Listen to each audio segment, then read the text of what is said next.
What's going on, everybody? And welcome to the neighborhood Avalanche show. Yeah, sure, we'll call it that. Live stream, watch party, whatever it is. I currently am trying to desperately find the game because it's not playing on anything that I have. But I'll find it eventually, one of these days, I think, maybe. In the meantime, we have Mr. Bill. Well, you're not going anywhere, are you? No, I'm not going anywhere. There's the game up and available. Bill, we just saw the Avs beat the Coyotes. What was that, 2 days ago? Yep. Was it 5-0? 5-1? 3-1. 3-1. That's close. Yeah, you were. Somewhat. Are we going to see the same thing today? No. And I'll tell you why. I just heard on the preview before we came on the air that the announcers were saying that Arizona's desperate. They're doing everything they can to make a push. Not so much to make the playoffs, because that's the world will have to collapse in the NHL for that to happen. But aside from that, they want to be the spoiler. Arizona's in the same division as Colorado, so they want to play spoiler. They know that they're at home. They got the crowd. I'm not saying that the Avalanche are not going to win, but I'm saying I don't think it's going to be 3-1. And if you watched that game 2 days ago, that was a lot closer than a 3-1 game.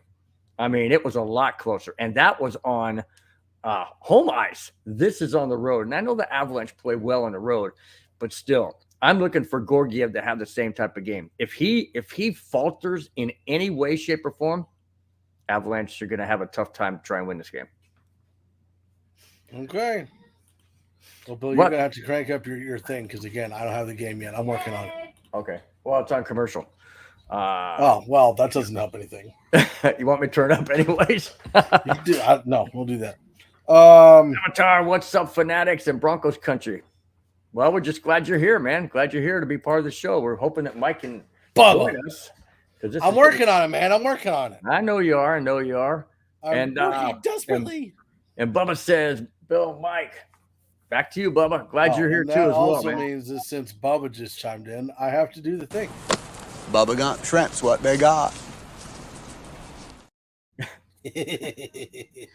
Crack me up, dude. I try. That's good stuff, though. Good stuff. I can't do it. I won't pull it up, but you can all you want. In case you guys every now and then see, well, obviously the game will be up here, but I might switch my eyes down a little bit. On my tablet right next to me, I've got the March Madness game, Creighton and San Diego State University. I'm not a big basketball fan. I'm not a big college basketball fan. I never have. But Bill, as we've seen, we can safely put up the game just right behind us, right there, and have no worries of getting shut down or anything. Oh, sure. Right. Yeah, absolutely. Now, we've been down that road before. I don't think I want to go down that one again. I don't think our fan base wants us to either. You don't think so? No, I don't think so. Although, okay, now it's back up. How come I can't hear it? Oh, I can. Oh, I know why. Got on the wrong setting. Hold on. I have it on dialogue and not game. Now you'll be able to hear better. There we go. Meanwhile, Clayton Keller has been the story of the season for the Desert Dogs. You know what bugs me a lot about announcers or those people who want to be the announcer, like sideline people, is when they take the nickname of a team and twist it. Like they call the Coyotes the Desert Dogs. Come on, man. That's not their name. Their name is Coyotes. Okay. I mean, and I don't know. It just bugs me. It just drives me nuts. Like the Padres. They'll call the Padres the Friars, or they'll call them the Fathers. I'm like, it's like, come on, man. It's just it gets under my skin. We could tell. Like Broncos, another one that really pissed me off when they call the Broncos the Donkeys, because those two are not even the same. Not even the same. I know. You see, look, I got myself on a freaking fired up moment already. We hadn't even started the game yet, man. I'm already fired. Yeah, I've noticed. Oh man. That's because she said it right over here. And I got a question for anybody out there, Bubba, Avatar, anybody else that may be listening wants to chime in, even you, Mike. What's that? I don't. Why do they call? Is it Nichushkin? Why do they call Nichushkin? Is it Nichushkin? Now I'm confused. Nichushkin or Johnson? I don't know, one of them, but they call one of those players, or maybe somebody else I don't even name, they call him the Moose. Where did that come from? Is it because of his size, his strength? Because, a moose is not very agile. So it can't be because he skates really well. So that's not where he got the nickname. I'm just curious why they call him the Moose. I hear it all the time, and I never know why. Okay, all right. Avatar had to come in with this. Okay. Avatar, yeah. Yeah, sea chickens, Bill. Okay, here's the difference, Avatar. I'll tell you. I'm not saying it over a national TV audience. Well, I guess maybe in a sense it goes everywhere. But the thing I'm saying is I'm not doing it on TV, or I'm not doing it, or Mike's not doing it, or whatever. In regards to it's not coming back at us. I guess basically what I'm trying to say is I'm not a Coyote fan. I just don't like it when it's supposed to be done on a neutral audience. They're supposed to be neutral when they're broadcasting. They're not supposed to be homers. And in my opinion, I think that's showing disrespect when you're supposed to be neutral. Now, when he calls them the sea chickens, to me, that's not being disrespectful because they can't hear us. They're not watching us, but I'm watching them. Well, okay, maybe. Okay, Avatar, I'll get to the bottom line. Everybody watches this show. Maybe I don't have a real answer. It's just I don't like. I put it this way: I don't like it when it happens from people who are supposed to be professional and neutral and things like that. I mean, Mike and I are professional, but not. Maybe Where'd you pull that from? What? We're professional. I don't know. Okay. It just sounded good. Can you find it yet? Well, I'm trying to get. Yeah, I know where I can get it. I'm just. Okay, because the puck just dropped. Your puck just dropped. Maybe. Oh shoot. It's Avalanche. Avalanche have been on a pretty good streak. They won 5 in a row, then they lost, then they've won 2 in a row, I believe, or maybe they're back to 1. But the funny thing is, no matter how many times the Avalanche keep winning, they cannot gain any ground in their division. Dallas won't stop winning. That's not where I want to go. Dallas won't stop winning, and neither will Minnesota. Minnesota trailed last night and came back and won. Now Minnesota is the number 1 team in the division with 93 points. Dallas has 92, and Colorado has 90. So I don't know how we're ever going to catch Minnesota. I never saw this happening this year. I never saw Minnesota or Dallas being this strong.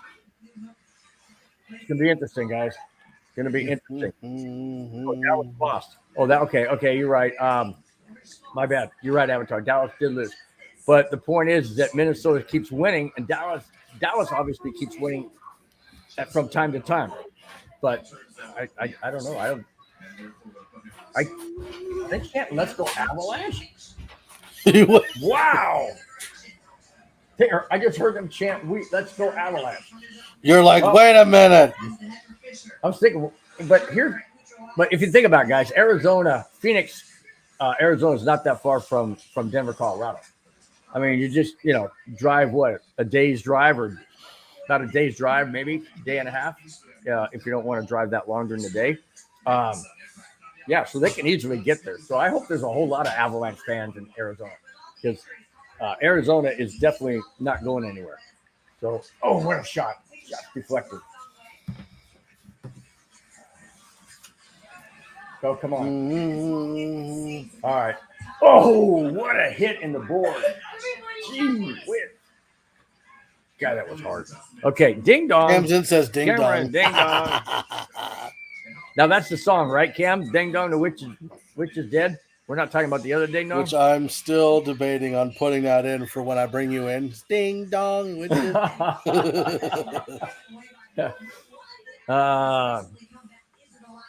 Yes, Avatar, great point. Great point. Colorado has 2 games in hand, and they both still play in Colorado. Yes, in fact, Minnesota. I want to bring this up to you, Mike, because I think we should do one of these games Which for one? sure. What Avatar's talking about? 2 games in hand against the Wild, or 1 game each against the Wild and Dallas. So we play Minnesota this coming Wednesday. Okay, Right. at home. And then that following Saturday of the same week, 3 days later, we play Dallas at home. So we have to do one of those 2 games, man, because that would be fantastic. Because we're going up against the 2 teams that are right ahead of us. And Avatar made a good point. We have 2 games in hand, and we play Dallas and Minnesota here in this same week. Right. So. And here's a look at Matthias Maselli. So I think think about it, man. I think that'd be great to do one of those 2 games if we don't do both. But both might be tough though. Just not from my standpoint, but maybe from yours. Where's your Mountain Dew, man? The other day she went out. I have a 12-pack sitting right here. When I did my show on Friday, you said you're already in about 36 cans That's or something because like I'm trying to figure out how to find this stupid game. Wait a minute, it ain't stupid. Hopefully it's gonna be a great game, but I know what you're saying. It's frustrating when you can't find something you really want to watch, especially when you're doing a show, right? Yeah, it kind of helps. Shoot it! Oh, dang it, man! That was a 3-on-1, and they just missed the net. Oh, gee, I saw that in the game in Colorado. There's a lot of slipping on the ice.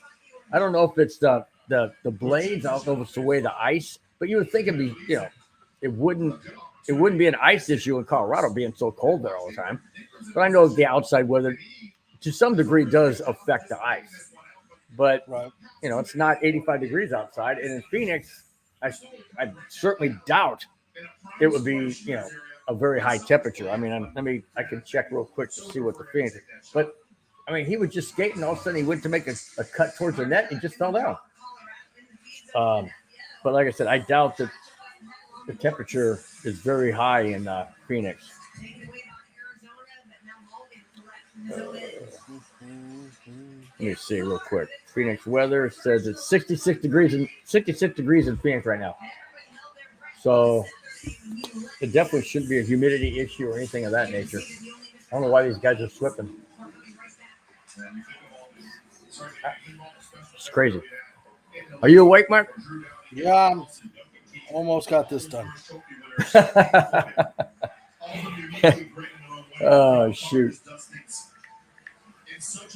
See, guys, we never deviate from our regularly scheduled broadcast, whether it be without technical difficulties, whatever it is. We're here for your laughing. This would be a lot easier if I would just lived in Colorado and then I wouldn't have to worry about it. Exactly. Be a whole lot easier. Actually, probably not. Why? Because they're not on. Oh yeah. You can't stream them anywhere. Good point, man. That's funny. Oh, let's see. What was I going to say? I'm just surprised that you can't get games because they say you're too close to Colorado. That's strange. How far away are you from Denver? Oh no, it's the state, right? Not just the city. For you, is it the state? What? Why you can't get Avalanche games or anything pertaining to I'm right sports? in that sweet spot, man. I know, but what I'm saying is it due to? Is it because the distance between where you are to the state line? I think or so. to where you are to Denver? I think it's where I'm at to Denver. Where you at to Denver? I think so. That doesn't make sense. How far? How That's far? the only thing I can come up with because like 8 hours to Denver. No, that ain't right. So it has to be state line, because I would imagine that all of Colorado could get the sports teams. Sure. Where here in California, it's in proximity to the nearest largest city. So I'm literally right in between. I'm gonna turn it down a little bit. I'm literally right in between San Diego and LA. Not in a straight line, but east of both of those. But if you formed a triangle, top up here and down like that, I'd be over here as opposed to. Anyways, so when the Chargers used to play in San Diego, I couldn't get the games unless I watched it on national TV. Same with LA teams. If my Cubs are playing the Dodgers or the Angels, I have to watch their stupid broadcast because I'm right in that 150-mile range. But you say you're 8 hours, so that's just weird. That just really, it has to be the state line, man. It has to be a state line because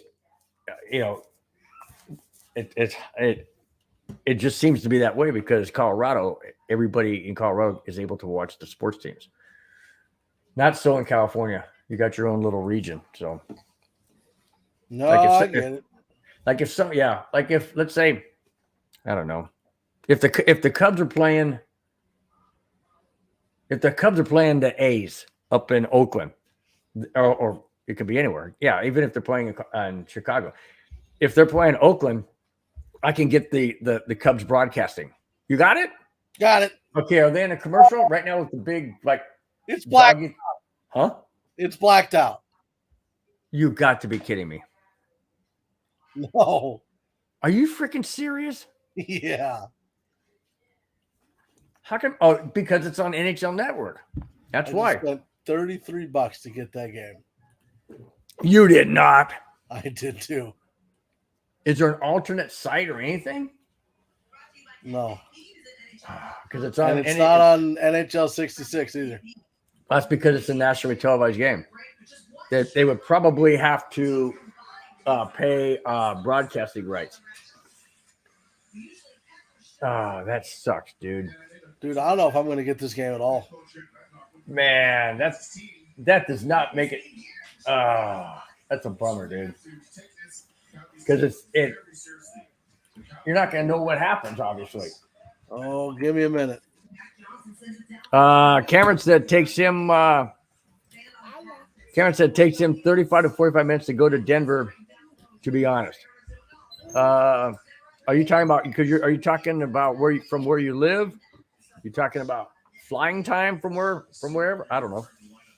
But it just seems strange though that I mean, I understand that Colorado is a whole different state than California, obviously, because they only have one major city, and that's Denver.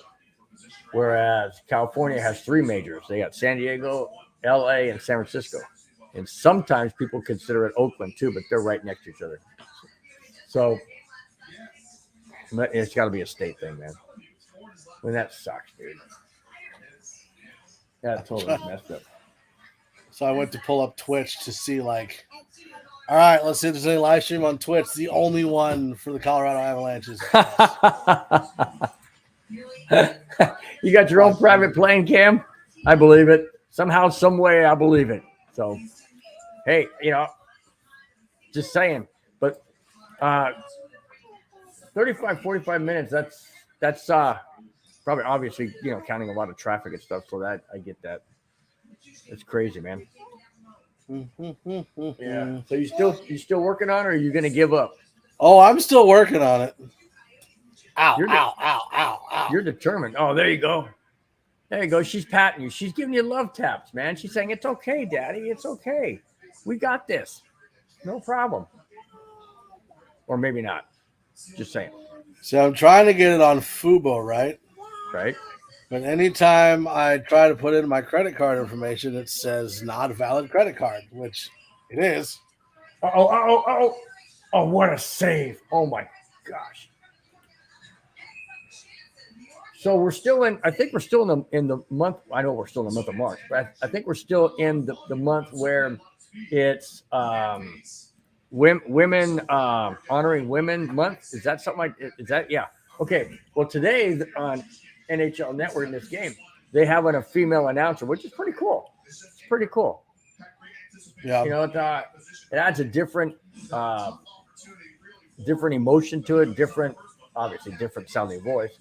But just to get a female's perspective, I think it's pretty cool. Kind of good.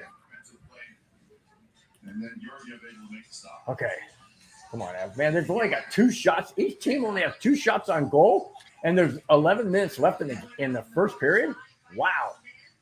That is hardly any action. That's a ton of defense out there, or bad passing, or just something. Only 2 shots on goal by each. Wow. You got it? No? Hi. No. Hi. Is that Emily? No, it's Emma.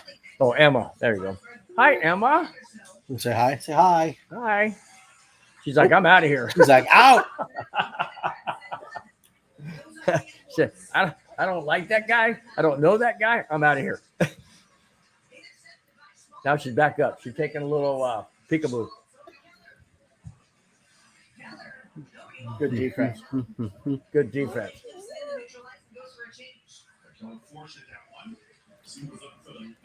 Man, it's still halftime in that Crichton San Diego State Elite 8 game.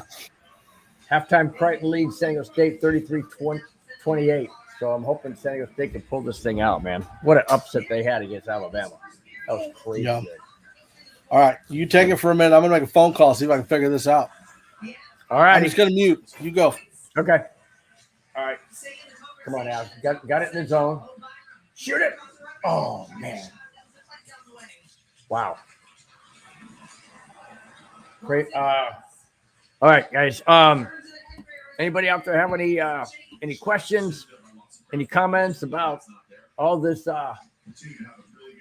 hockey season? Basically, I mean, the Avalanche, they're sitting in third with 90 points in their division, but I'm telling you, they're doing all of this. In my opinion, they're doing all of this with sheer determination, absolutely sheer determination, because with all their key players out from time to time, they got Gabriel Landeskog has been out the entire season. We've had McKinnon up and down with injuries. We've had McCarr with injuries. We've had Bo Byram with injuries. I mean, it's just been on and on and on. We still don't have Frank Coase back.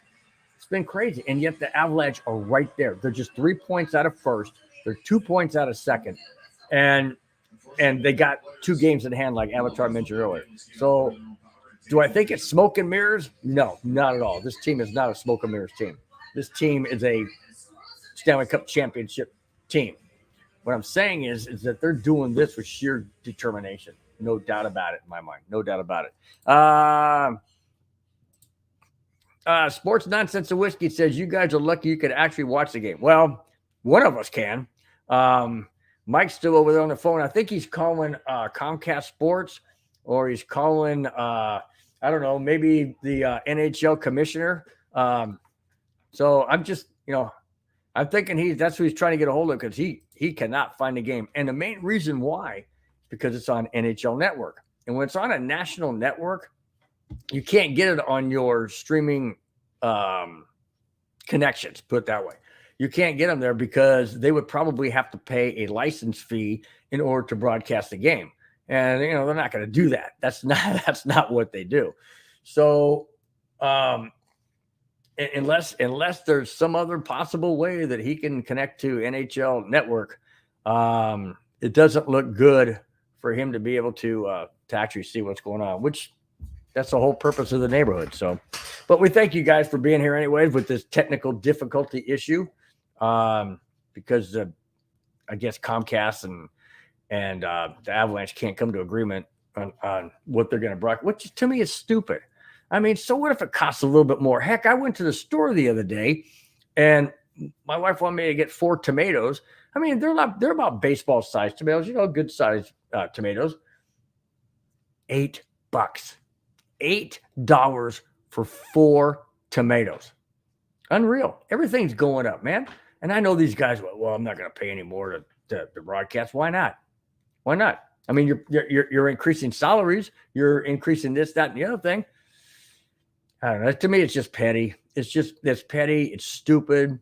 It's I want more control over this, that, and it's come to some kind of agreement. It's very frustrating. Absolutely frustrating. Avalanche. Arizona is on a power play. It's a 2-minute penalty. I didn't see what happened, but it was a 2-minute penalty. And the Avalanche need to kill this off. There's 8:45 left in the first period. They need to kill this off. First off, they got to get out of their freaking zone. My goodness. Come on, guys. Clear it. There they go. Good. Good. Good. All right. Boy, if the Avalanche win this game, they tie Dallas for second. And I don't know if Dallas plays today. Let me check real quick. Let me see the schedule real quick. I think they're chanting, "Let's go Avalanche" again, man. That's thanks, Avatar. I appreciate it. It was tripping by Devontae. Okay, so that's the reason for the penalty. 9 times out of 10 it's tripping usually. So I almost said that. I just didn't know who it was on, so I didn't want to just blatantly throw it out there. Okay, let's see. Let's see if Dallas plays. Let's see. Nope, Dallas does not play today. So the Avalanche can be tied with Dallas for second place if they win today. So this is a huge game. That would put them 1 point behind Minnesota in the team we play on Wednesday, and it would put us tied with Dallas, the team we play on Saturday. So that this game is huge, absolutely huge. I mean, no questions asked. You lose this game, you lose an opportunity. And not only that, you lose this game to a subpar team in Arizona. Now, they may be getting better in the next several years because they have a lot of good draft picks. They have a lot of good young guys coming up. But as far as this year, right now, here and now, the Avalanche have to win this game because Arizona is not that same type of team and that quality. So this is a must-win, absolute must-win, in my opinion.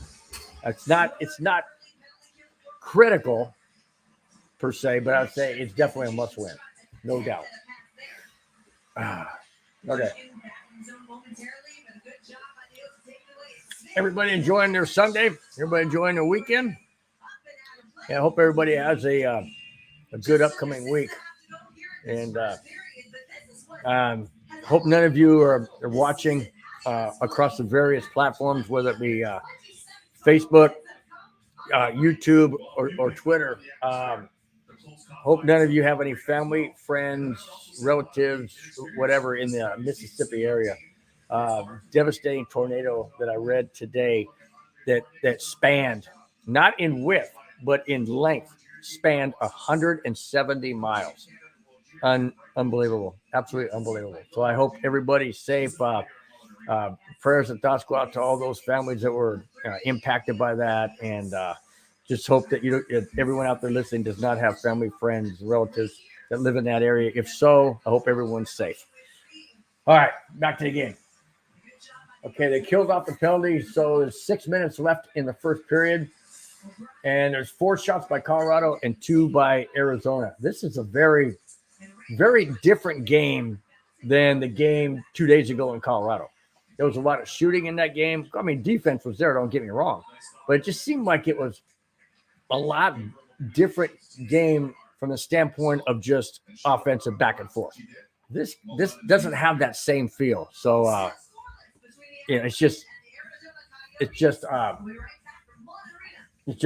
totally different game. And I even told Mike prior to coming on today, I said, well, actually, I think I did say it right at the beginning. I said, this is going to be a totally different game because they're playing in Arizona and Arizona's got their home fans and they don't want to disappoint. So I knew it'd be different. Oh, that's good. Avatar said, Johansson will be in net tomorrow against the Ducks. Good. We cannot have Georgiev go back-to-back. Sometimes he's not even really good when he has a day off in between a game off and a game. Sometimes he's not as consistent. So I'm glad. I'm really glad. Finally, they're putting in Johansson. I mean, finally, they're giving the guy a chance. They put in that rookie a couple of games ago, and I totally could not understand. I can't remember that rookie's name. I totally could not understand it. Why are you putting him in there and not Johansson? To me, it made zero sense. Absolutely no sense. But, I mean, I'm not the head coach. I'm not Jared Bednar, but, I mean, sometimes he makes these moves I just flat out can't understand. Well, that's why he's a Stanley Cup champion head coach, and I'm not. Plain and simple. So that's, what can I say? What? Hey, I think I might have found a workaround. I'll be right back. Okay. All right. What's that? Yotes will be on a power play again? Yotes will be on a power play? Oh, Coyotes. Okay. I was like, Yotes. All right. Are you trying to shorten their nickname like I mentioned earlier, Avatar? Were you in here when I said that about what I said about Nick? You were. I think, yeah, I was in here. Yeah, that was it. Okay, yeah. There you go. Shortening their name. You know you're going to get me on that. You know you're going to get me fired up on that. Makar, come on, quit elbowing, quit. These guys have got to settle down. And I know that the Coyotes are doing their best to frustrate the Avalanche. Absolutely. They don't want to lose this game at home. They're not going anywhere in the standings, but they just don't want to lose this game at home. They want to be the spoiler. And I get that. But the Avalanche have to be smart. They have to stay within themselves and not get caught up in that snake pit, so to speak, of being duped and trapped into doing what the Arizona Coyotes want them to do. And that is to get them and bait them into penalties. Can't do that. You cannot give a subpar team more advantages than don't give them any extra ones. Put it that way. Avatar says that's their nickname. Really? So they go by Yotes. Now is that an Arizona only thing, or is that a national thing? I've never heard that. Absolutely have never heard that out here. It's always been referred to as the Coyotes. Huh. Interesting. Did not know. I'd like to find out if that's just an in-house Arizona kind of thing, but Avatar, you know about it, so maybe it is a lot bigger than I know of. So that's wild. Like I said, never heard of that. I know that the Anaheim shortened their name from Mighty Ducks to Ducks, and I know that they just go by Ducks, sure, but didn't know that about the Coyotes. Interesting. All right, good. Only 20 seconds left in the power play for Arizona. Good job. It's a national thing, Avatar? Really? Where in heaven's name have I been? Seriously, I have never heard that. I've never heard of the Yotes. Huh. Wow. All right. Well, you got me on that one. You learn something new every day. Whether it's, no matter where you are, you always learn something new every day if you keep your eyes and ears open. Thanks a lot for that update. Now I'm in the loop, so to speak, I guess. Good save. The power play is over, and there's 4 shots each in the first period. I believe there's only about 4 minutes left. 3 minutes. Let me see. I didn't catch 3 minutes, 3:36 left. First period. Wow. Not a whole lot of shots on goal by either team. 5 now for Arizona and 4 for Colorado. Interesting. Anybody out there here that the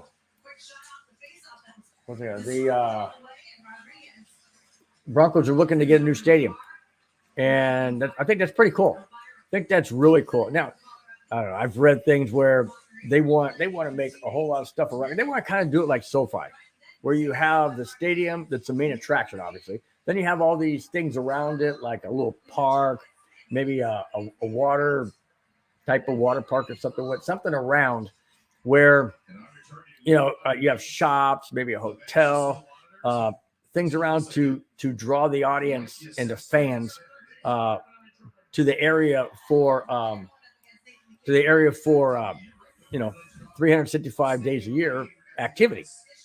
And so they were saying that the location that Empower Field is right now, with all the parking structure around all that, could be big enough, but for what they want to do, they're not certain. So they're getting a whole lot of fan input. They started out with the the season ticket holders, and they've asked a lot of questions and surveys, stuff like that, to mail it back in.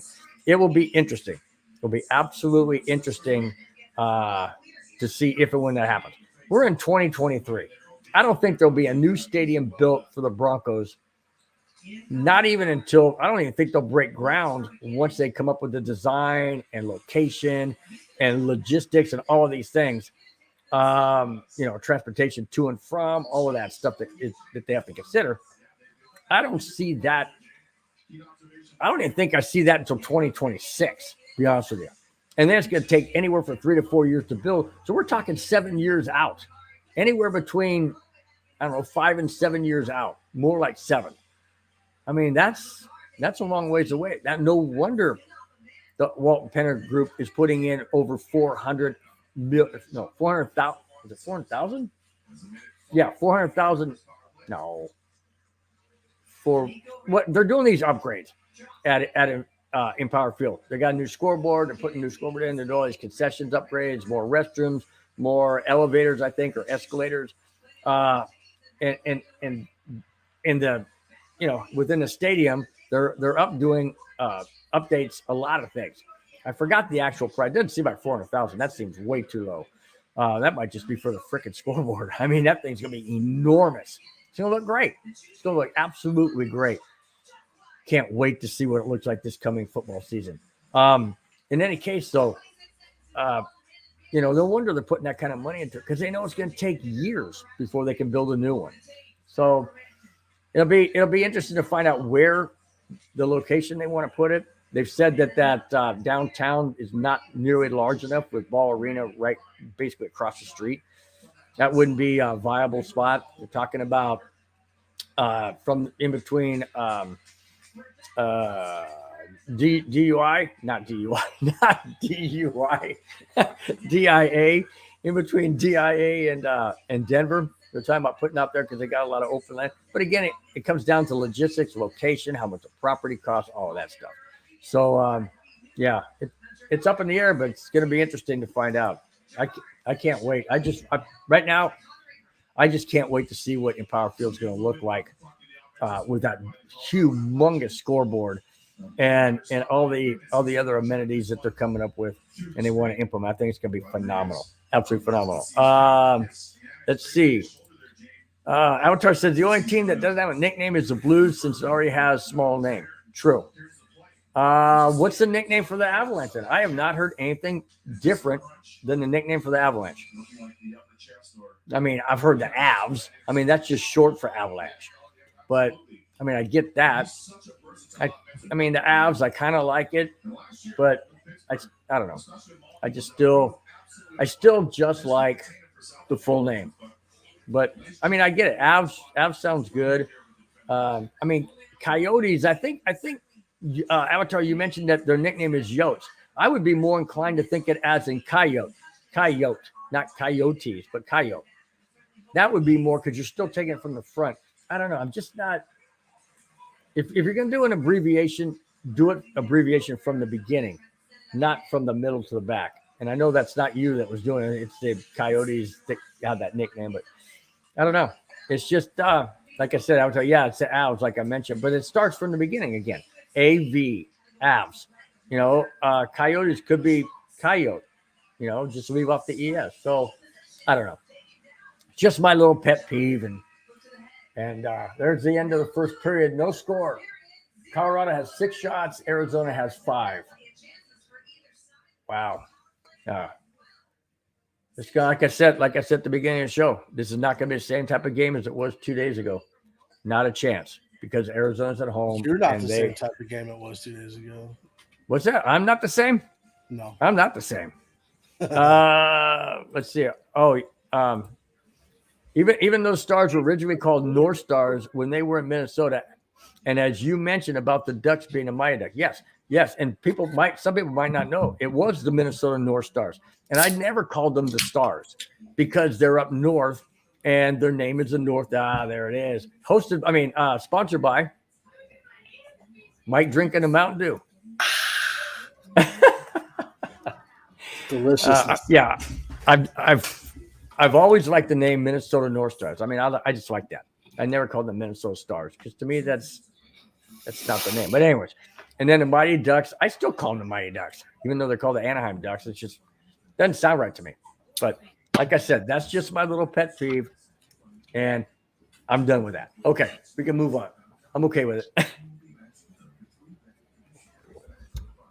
I think, anyways. Did you find it yet? Hold on. I'll tell you in a second. Oh, boy. Here we go. All right. We're all holding our breath, I think. Well, don't hold too long because I got to type the email address on with a remote. So No, I'm saying we're all holding our yet. breath. But, hey, you know what? It's funny because people say, you know, I'm going to hold my breath and you're going to be sorry because I'm going to die. That doesn't work that way. If you hold your breath, what happens is you pass out and then your body naturally starts breathing again because that's what it does. Your body doesn't want to die. So it keeps breathing. So you cannot, it's an impossibility to hold your breath and die. Now, if you put a bag over your head and hold your breath, then when you start breathing, you can breathe all the oxygen out of the bag. And then, we don't recommend this to anyone. What's that? Putting a bag over your head. Oh, no, don't do it. We're not recommending that to anyone. No.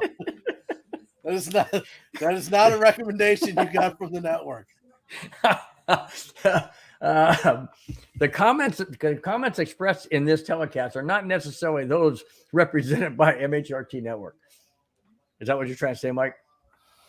Basically what I said, yeah.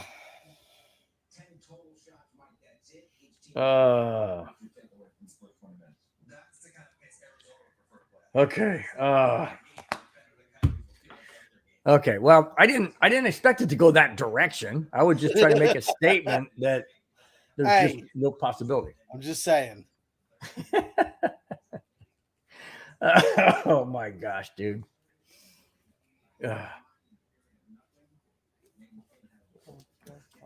Anyway, so we are at halftime. Both teams goalies have made 5 saves. You got it? Got it. Okay, what do you want? What's it showing? Huh? No. Oh, it's commercial. No, it's not. Mine is. Well, I don't know who you're watching. On altitude. You're on altitude? I did a workaround and got on altitude. Holy cap. Dude, you are one determined man. That's all I can say. There's the intermission report. No, mine's showing the NHL stuff. You're watching the Colorado stuff. Okay. I'm watching the NHL. I have to watch the NHL network stuff. Now, just remind me, after this is done, I need to cancel the subscription, or it's going to cost a lot of money. Avatar. I was referring to the basketball game when I said halftime. Yeah. No, not, or maybe I did say halftime up here, but I'm conflicting because this is intermission. You're right, hockey. But I was watching. I had my eye on the San Diego State basketball Elite 8 game against Crichton, and right now it's 43-39 Crichton. Aztecs have not led at all in this game. There's 11 and a half minutes left too, so I'm hoping they pull it out. I'd love to see them go to the Final Four. Be amazing. Okay. So now that we're back to normal, I can see the game, streaming, wearing my Avs stuff. I'm impressed though. I'm not impressed. Nice. Just walking in the living room like, move, get out of my way, give me the remote. I was going to say, I'm not impressed by you wearing your Avalanche stuff because you wore it before. I'm impressed that you just did not give up, dude. I mean, sometimes I get frustrated to the point where I'm like, you know what? Screw this. Sit down, work it. I don't care. I'll just listen to it, whatever. But man, you are one determined. You got more. Yeah, I think you got more connections than AT&T does with their television production. I mean, my gosh, you reach out here. I got this. Hang on, I got this. I mean, dude, you're insane, man. You notice how I was gonna say, you notice how the game has gone, like I mentioned at the beginning. I don't know. No, I haven't noticed anything about the game yet. No, I don't mean. I don't mean necessarily. Literally, have seen nothing, Bill. I don't mean it that way. Of course, I know that. I mean in reference to. Oh man. Oh shoot. Rodriguez is hurt. I was gonna say, what? Did you lose the game feed now? No, right. They just showed Rodriguez. They were showing a thing from the game, and because I was trying to, keep everybody, still tuned in and listening and stuff, I didn't really have my eye on the game. They showed Rodriguez. He's clutching his shoulder up here on his left side, and I was like, that ain't good. We just got too many doggone injuries. But somehow, some way, like I said, this team is bound and determined to do whatever they can to win that number one spot in the Western Conference. Because I'll tell you what, well, maybe not the Western Conference because you still have the other divisions, but I don't know, man. They're playing with heart and determination. There's no doubt about that.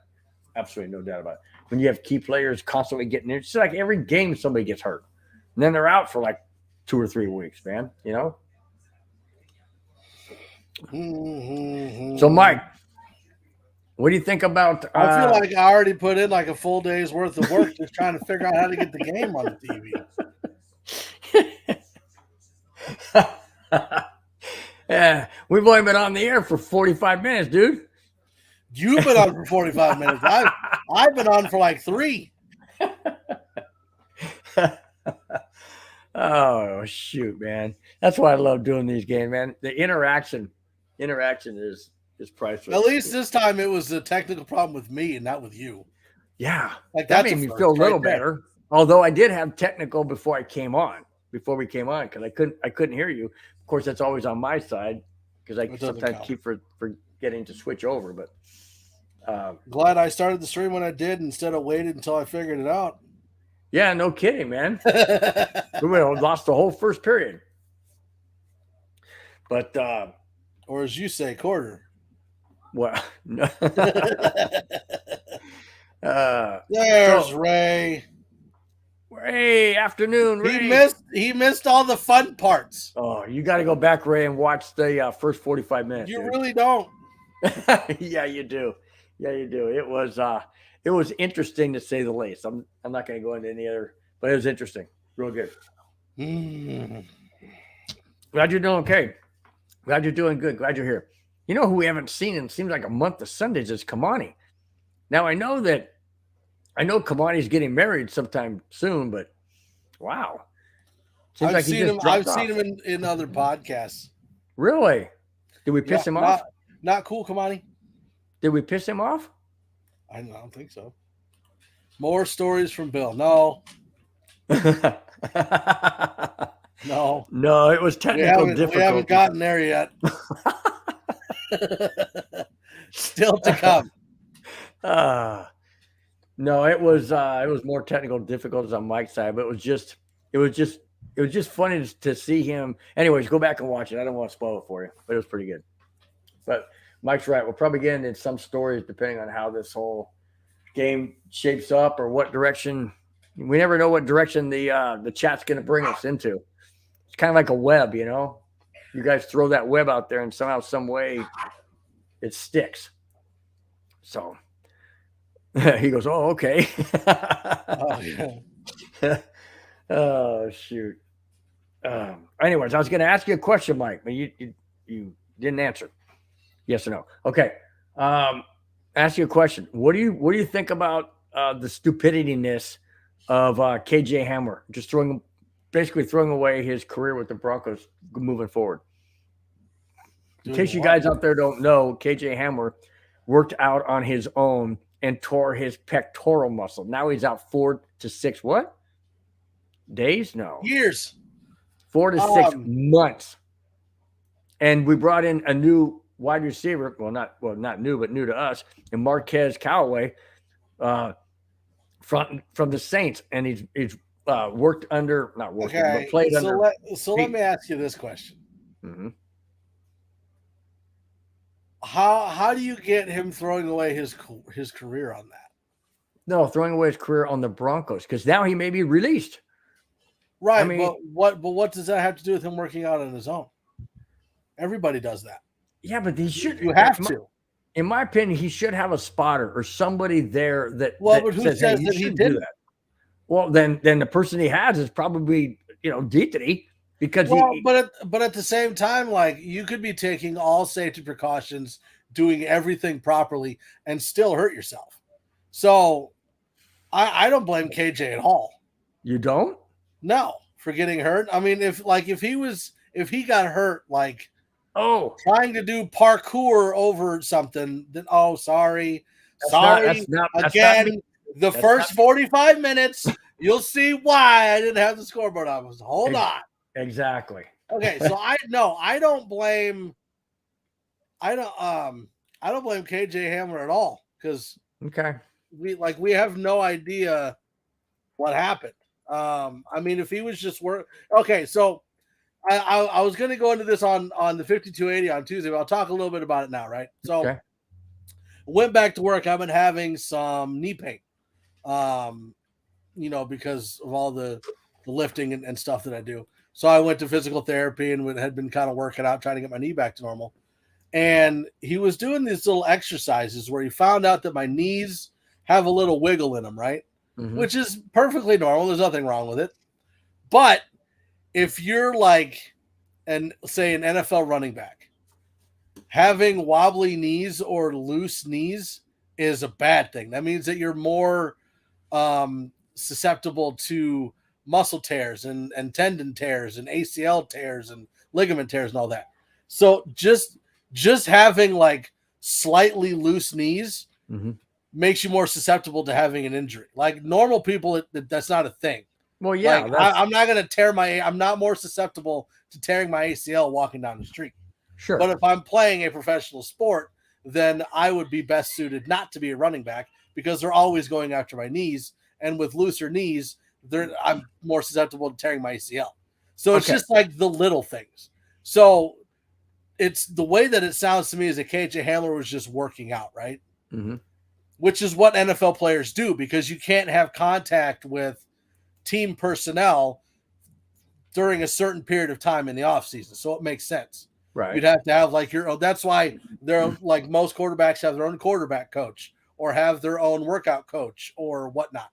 So we have no idea who KJ Hamler was working out with. But even if he was working out with nobody, he's been working out since he was in like middle school. So I'm going to go under the assumption that he knows what he's doing. And so do I blame him for tearing his pec working out? No, I don't think there's anything that could have prevented that. Well, that's so basically what you're saying. It's the same thing with Javonte Williams. Do we blame him for tearing up his knee? Well, no, he got tackled in that instance. He got. But that's what I'm saying. Like it just happened. There's nothing he could have done about it. Yeah, my concern. Because I was sitting there listening to your show, and I was this close to going, yeah, he should have played in the preseason, and then he wouldn't have tore his pec. And you know what? My comment. You know what my comment probably would have been? Exactly. He should have. because then if he did get hurt, I could say, well, that's because of preseason. No, I mean I know what you're saying. I just Ray says, Bill, I pulled a pec, pull starting a chainsaw. It happened.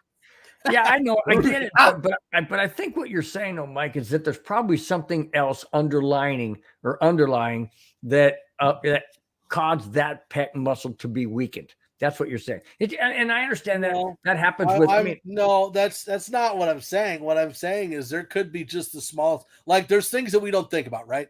Like when you think of an NFL player, you don't think of, oh, well, maybe he has loose knees, or maybe he's ultra flexible on one side, but not on the other side. Like we don't think about it that way. But like, wouldn't coaches think of that? Wouldn't the trainers bring it up?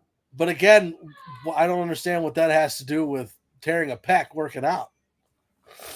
I don't know. I was just trying to. It just seems like KJ Hamler just has the worst luck, man. Right. So he definitely has injury history, and that's one of the reasons why I think he's going to end up being replaced. Not that I don't love the guy. I love KJ Hamler. I love the story. I love the backstory. I love how hard he fought to get back on the team. But if you can't stay on the field and you're trying to play professional football, then I mean you're not going to stay on the team. I'm sorry. But like let's say that KJ Hamler was working out in team facilities during the offseason with the strength and conditioning coach and all that, and he tore a pec. Who would you blame then? Sorry, I missed out. Hang on real quick. I remember it was underlying. Okay, wait a minute, Ray. No. You can't even go there, Ray. I know you're not as old as I am. But yeah, going like to an underlying thing. I mean, I can't run like I used to. I mean, my knees, my legs hurt when I stand for long periods of time. It goes actually from my lower back because I have a compressed disc in the fourth and fifth vertebrae. So yeah, I mean, well, let me preface that by saying no one here thinks that you're NFL caliber working like what. Nobody in this chat is like, oh, Bill's not NFL ready. Huh, who would have thunk it? No, I wasn't really going there. I was just saying, as far as getting older, yeah, it does. But I mean, I don't know. Like going back to what you were saying, though, Mike. And what was that right before I pulled up the chat? You said something about. I was just saying, like, what if KJ Hamler had been working out in the offseason in the facility with the strength and conditioning coaches, with the trainers, and still tore a pec? Like, then what? Would you just been like, oh, that sucks? No, I would have said that's a freak. I would have said that's probably a freak accident. Right, but now that we found out that he's working out on his own, why is it not a freak accident when he's working out on his own? Because to me, he doesn't have enough people around him. But again, having people around you doesn't mean that you're not going to. Okay. Let's move on. No. You asked. I just answered.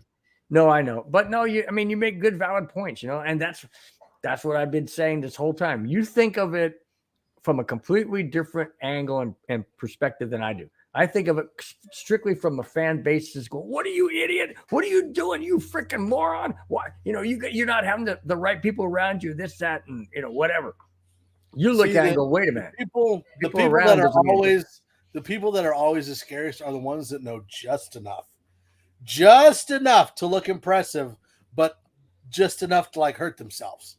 Like, for example, I would walk up to a weight bench and be like, okay, I know how to do this, and then pile on 300 pounds and then pick it up and then decapitate myself. Like me, I walk up to a workbench and go, yeah, right. Where's that dumbbell? I got this.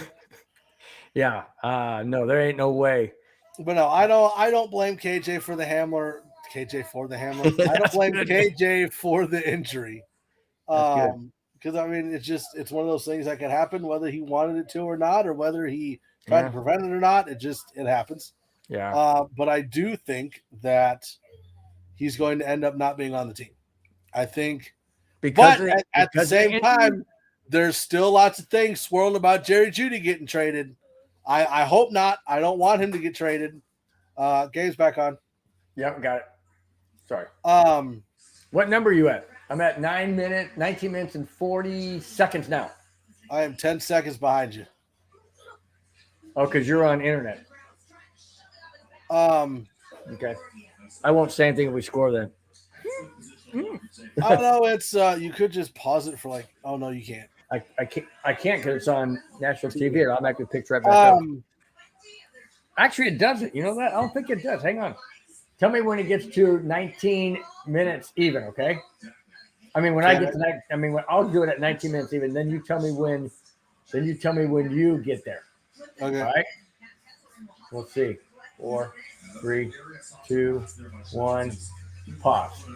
Yeah, pause it. You tell me. I'm exactly 10 seconds behind. Exactly. Okay. You tell me. And that's usually happens. 3, 2, 1, go.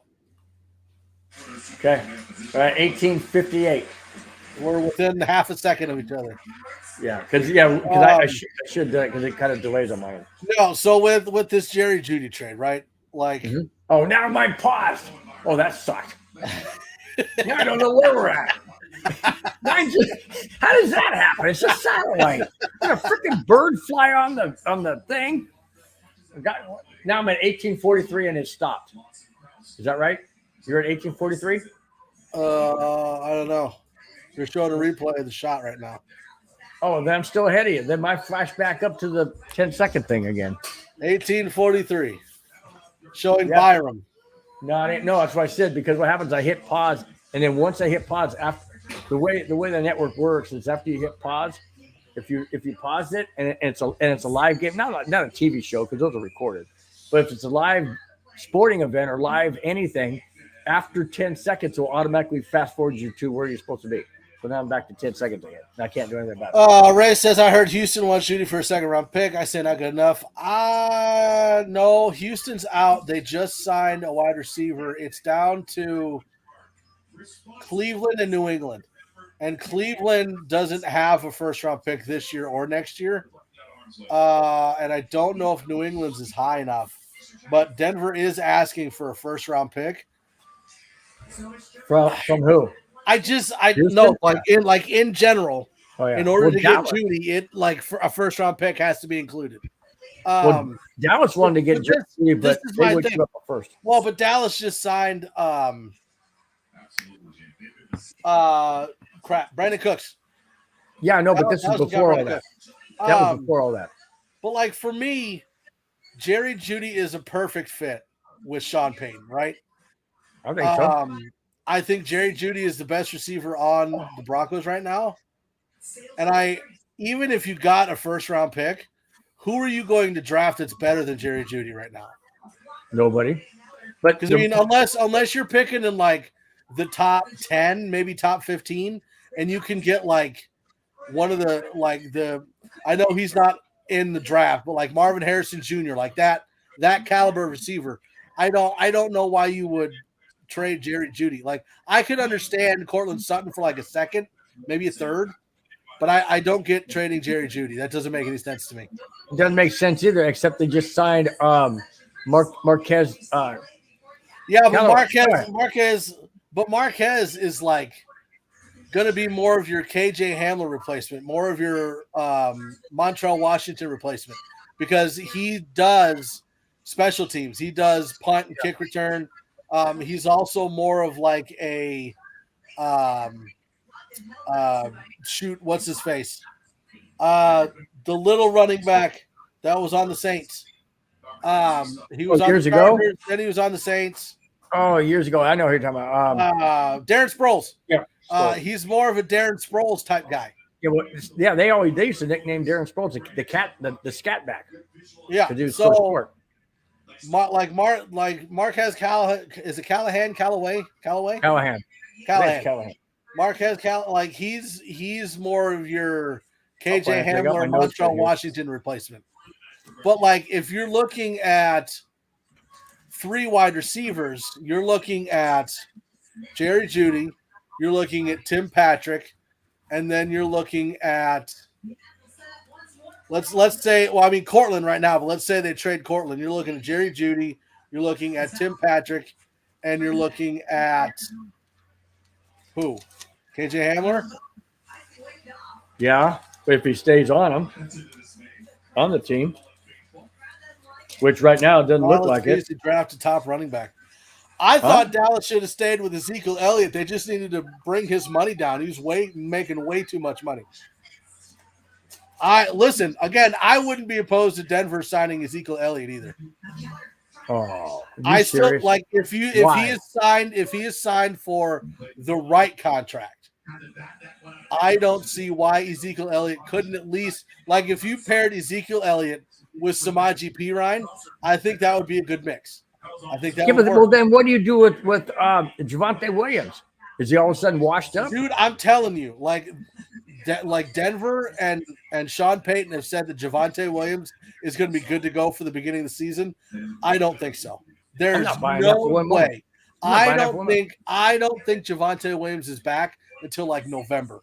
Maybe. Let me ask you a question. And that doesn't even mean he's going to be the same guy. Right. Okay. When Terrell Davis, all he did was I don't mean this with any disrespect, but I say although he only the reason why I say he only tore. There you go, Bill. Bill's like, shut up. That would hurt, man. Now I can't even go on what I was saying. So, but what I was saying is with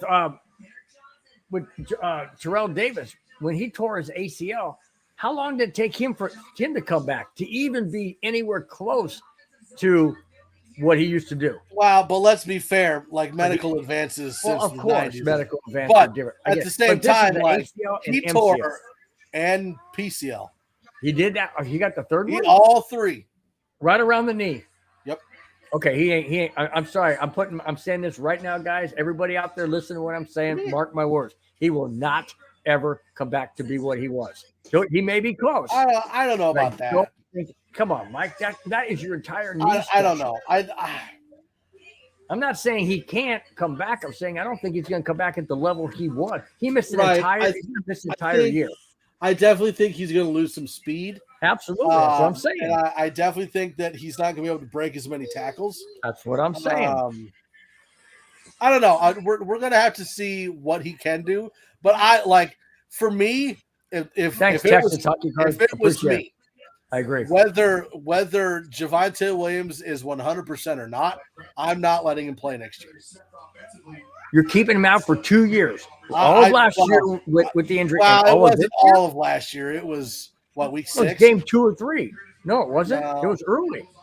But I don't know. For me, if you're not going to come back until when November, we played the Raiders, put that way. If you're not going to come back until November, that's already half the season, right? So just stay out the other half, keep rehabbing, get your knees stronger, practice, getting hit and whatnot, and try to get back to normal, and then we'll start over in training camp in 2024. So basically, you're saying that he's going to lose 2 years of playing time, and when he does come back, he's not even going to be 100% like he was when he played his first year. Pretty much. Yeah, here. That's not good. Speed and mobility. Mobility is the main thing you lose from knee blowouts. He's not going to and I'm not saying that he's not going to be able to cut like he used to or change of direction, but in his mind, he doesn't know if he's going to be able to. Exactly. Right? Exactly. So that's why I'm saying even if he's 100% in November, I think you hold him out or you bring him in slow. Right? Okay, so you're saying a couple snaps here and there, and then the next game some more snaps, and then the next game some more. But don't just throw him in there. That's basically what you're saying is he fell off the horse and you don't want him to get back on. You want him to wait. I want him to get back on, but I want him to take it one step at a time. Well, how do you take a season one step at a time? You hold him out for another year, and then you put him in there and win. But you wouldn't be holding him out for another year. Again, the coaches can say he's going to be good to go by the beginning of the season. I don't think he's good to go until November. Okay. And if it's November, that's over halfway through the season. But it doesn't matter if you're okay. I say this. I say keep him on the active squad, whatever.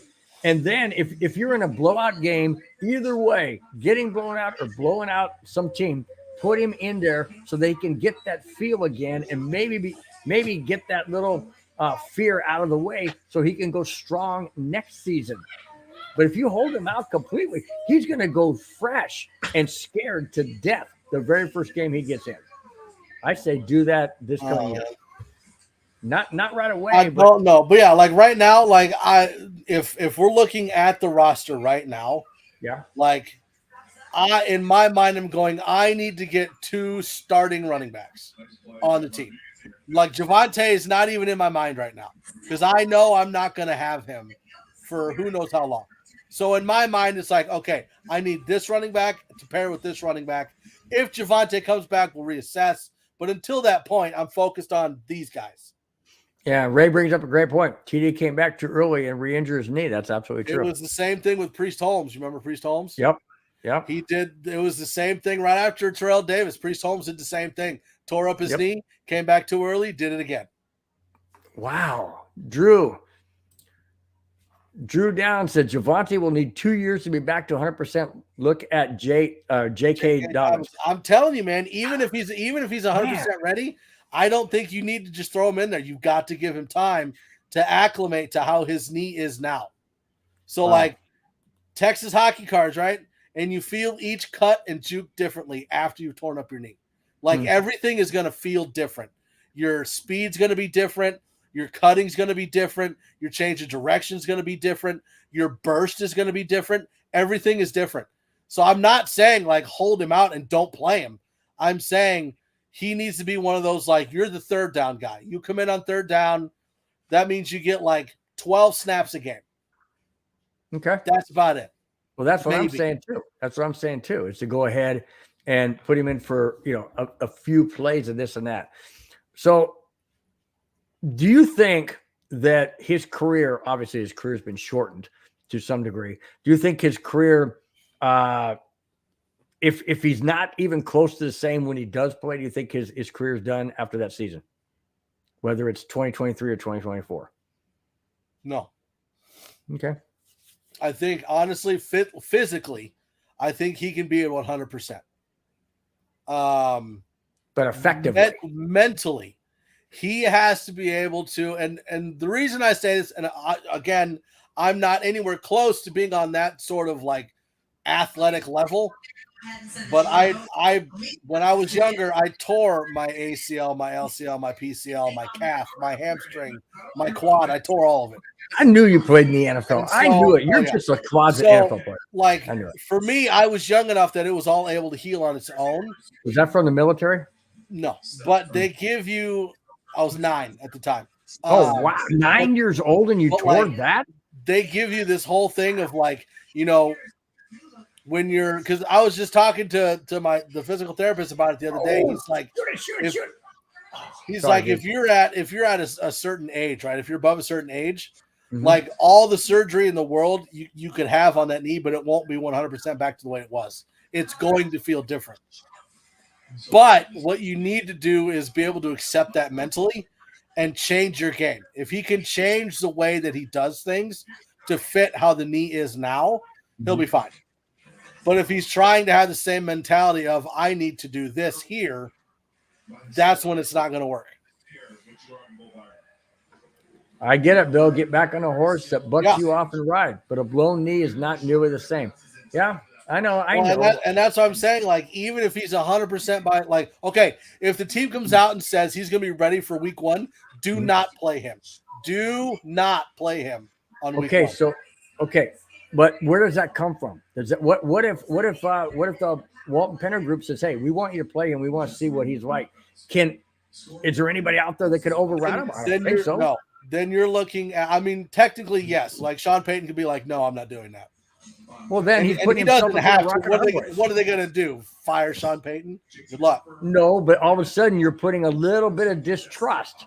Right, but what I'm saying is if they're saying, okay, he's ready to go week 1, put him out there, now you're looking at a Priest Holmes, Terrell Davis situation. You're looking at an RG3 situation. Like, he should not be out there playing yet. Right. Because he's had a higher chance of injuring himself or hurting himself or doing permanent damage or more permanent damage.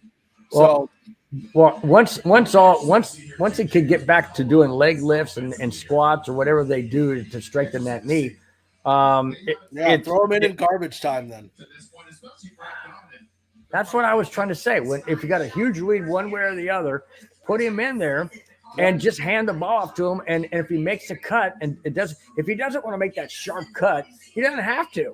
He can take it wide and kind of gradually get into it. 2 things that are completely off topic. Number 1, Avalanche have a power play. Number 2, the Coyotes uniforms are really freaking cool. Coyotes uniform what? Are really cool. I like the what are those dark? You like the are dark? those like their color rush versions or something like that? Yeah, it's called their alternate home. Alternates. Yeah, I think they're really cool. That's all I want to say. But no, all this goes back to like so we only had like 10 seconds of actual hockey. Hey, we at least talked about hockey for this show. That's good for this show. That's like, more than normal. We say all that to come back to I want to make sure that we're signing another running back, whether it's in the draft, whether it's in free agency, because I love Samaje Perine, but I don't know if he's a starting running back. I don't know if he can. And I say that by saying this. The only running back that I've seen that is currently in the NFL that can take every single snap on every single play is Derrick Henry. He's the only one that I've seen that can still do that. That's not how football is played now. You have what? Oh, man, come on. Okay, now I know you're not talking standings. I know you're not talking wins. I know you're not talking, Stanley Cup ready. I know that.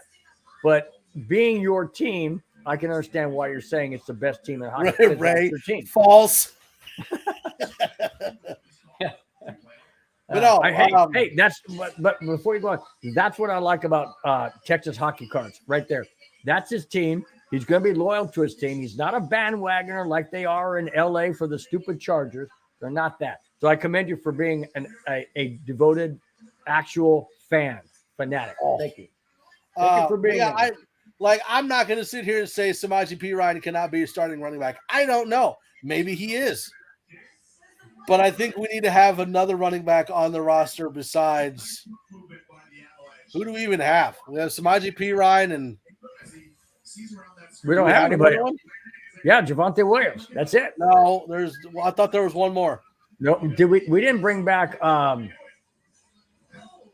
what's his name? No, that was a fullback. Never mind. Yeah, fullback we got. So Samaje Perine, I think we need to have another running back, and I think that if we can get a running back, because Miles Sanders is gone, so he's not an option.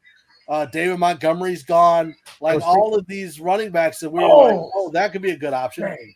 I think right now, if you're looking at what we have for options, Ezekiel Elliott at the right price point would be a good running back to bring in. Cale McCarr, I need him to have less than 3.5 shots on goal for my prize picks. So what do you mean, Drew Down? How do prize picks work? And I don't understand what that means. I know it's a betting thing, obviously, but how many does he have now? Huh? How many shots does he have now? I haven't seen. Oh. Okay, what time are you at? It doesn't count as a shot unless the goalie physically touches it. What time if are it's you wide, it's a shot, or it's a shot towards the net, but it's not a shot on goal. What time are you at? That was a horrible pass. Now, what time are you at? Oh, sorry. 10:40 right now. Okay. Where are we at? Where are you at? Back to 10 seconds ahead of me. No, because I mentioned to you that when I put it on pause in a live event, it will automatically. Yes!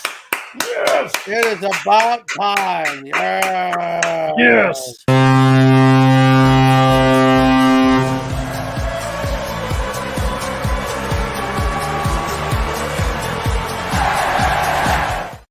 Was that Mikko Rantanen? Let me see. 96, Mikko Rantanen. Mikko Rantanen, right? Oh, what he snuck it right in the corner. Right as a post, the goalie's leg was coming over, and there's a gap like that. I saw the one number. It's like, was that just McCarr? I was like, oh, that sucks for Drew. No. Okay, you picked the over. Yeah, but he didn't say goal. Projected shot. Drew, how many shots does McCarr have now? Do we know? Oh, it says right here. Drew says you picked the over/under. Yeah, you picked the over/under on the projected shots. Wow. Right. Now, how many shots does he have? Do we know? Right. I don't know. Is that from Vegas or is that from DraftKings or what betting facility is that from facility? What betting what betting institute is that from, I should say? 2 down onto my third. Nice, dude. Ow. Oh, Drew says he has 0 right now.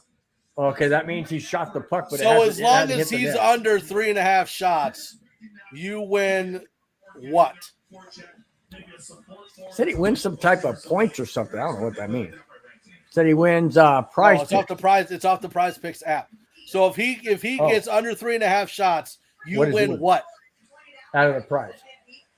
What's your prize? Ray says Mountain Dew. Yeah. Along with the ding dong. Oh boy. I don't think Drew Down knows what that whole ding dong thing is. So, and he doesn't want to. He probably doesn't want to.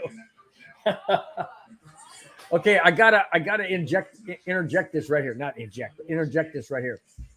34 seconds left in the San Diego State Crichton Elite 8 basketball game, March Madness.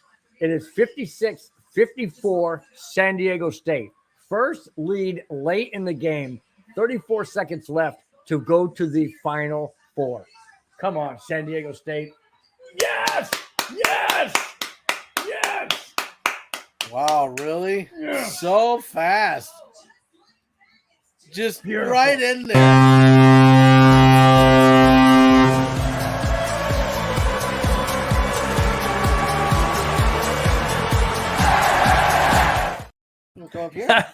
And look at that, Mike.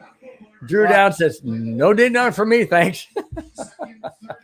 Yeah, I don't know if he heard that story or just doesn't like ding dongs. But either way, good call. Yeah, you don't want to go there. So My 5-year-old. Oh, McCarr has one Not my shot 5-year-old. now. My 2-year-old, almost 2, was standing in the doorway and heard you clapping in my headphones. So she's standing there going, Oh, love it. Love it. Okay, here they well, come again.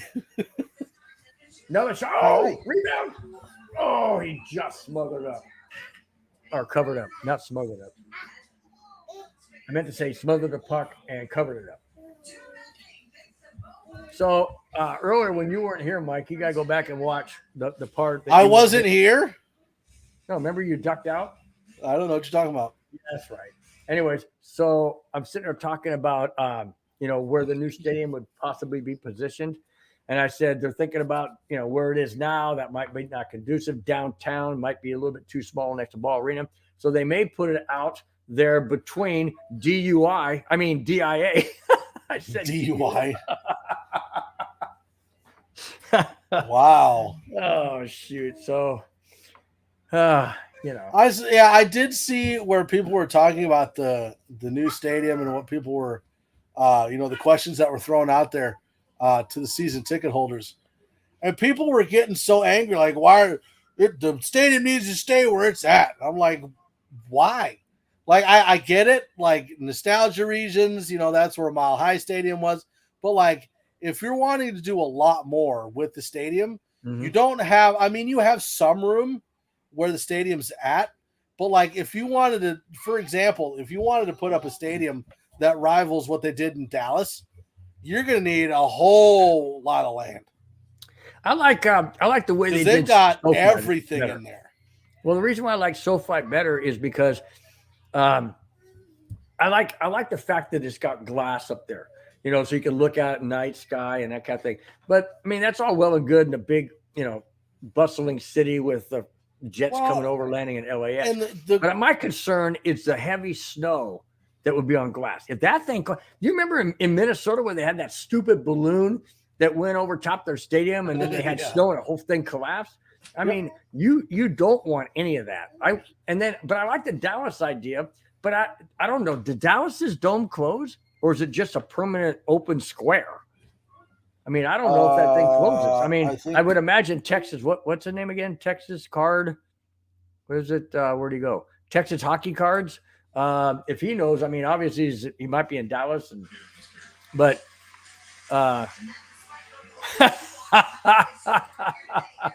Ray, you are so right. They put it out at DIA, and there will be a lot more DUIs. Well, this is my thing, right? So if you look at SoFi, you look at Dallas, right? Like fans are able to go there and do like your punt, pass, kick. They're able to do like virtual reality football. They're able to do all these fan things year round that you're not able to do in Denver. But if you wanted to add that kind of thing where the stadium's at, you're not going to have the room. Like you almost have to go somewhere else. Right. That's true. That's very true. Texas Hockey Card says, "No, I'm in Nebraska." He's over there by you, Mike. So, I'm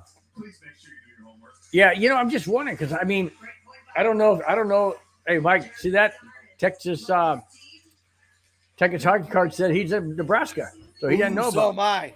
I'm in Nebraska too. Where are you at in Nebraska?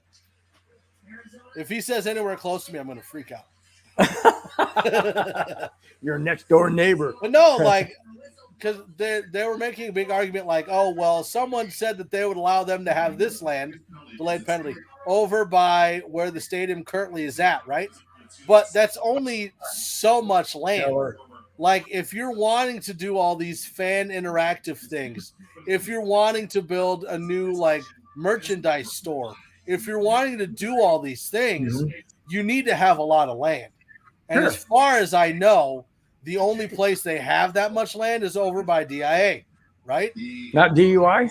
Not DUI. Oh, okay. It makes more sense to me to move it out there so that they can build things for fans. Because like right now, right, Platte Center. No, you're on the other side of the state.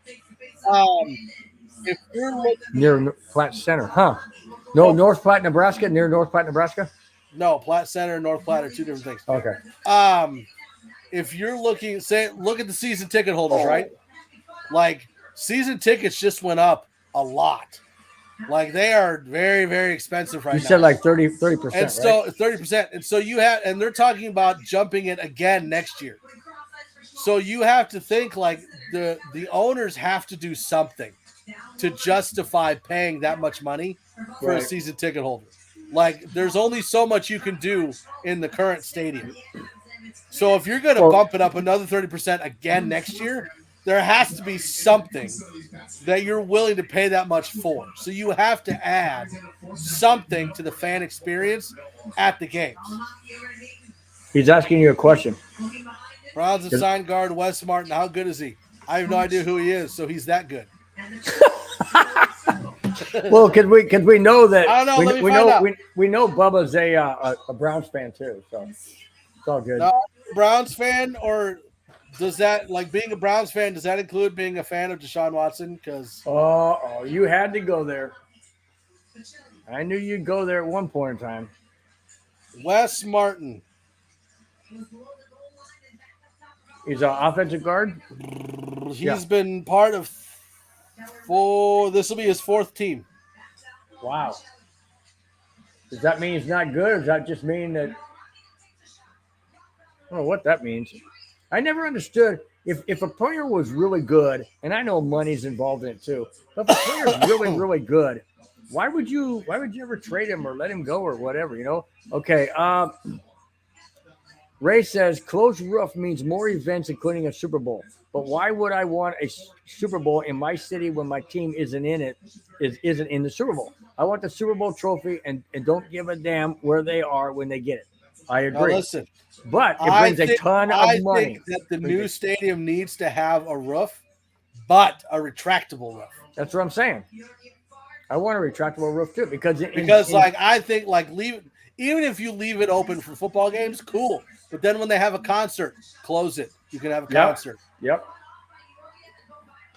Let me ask you this, Mike. Because I'll tell you this. I'll tell you this.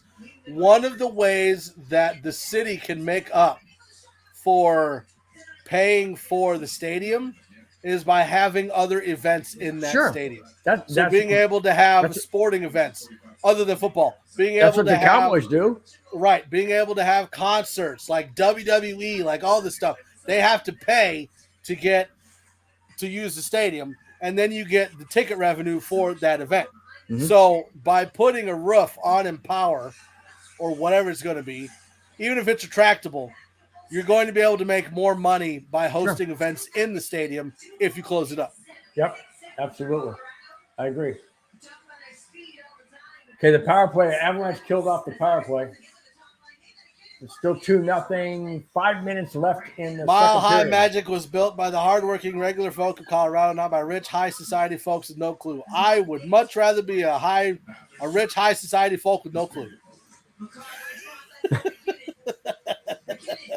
Oh my gosh, dude. No, I see arguments for both, right? Like I see the argument for leaving the stadium where it's at and just rebuilding it. But then I also see the argument for moving it out by DIA. I've been to Mile High Stadium. I just don't like the west side surrounding areas. It's very run down. It's very old.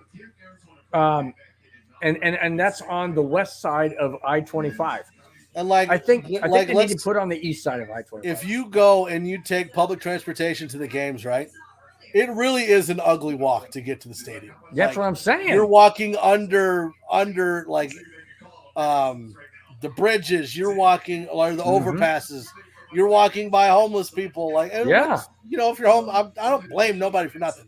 I'm just saying it's an ugly walk to get from public transportation to the stadium. That's what I'm saying.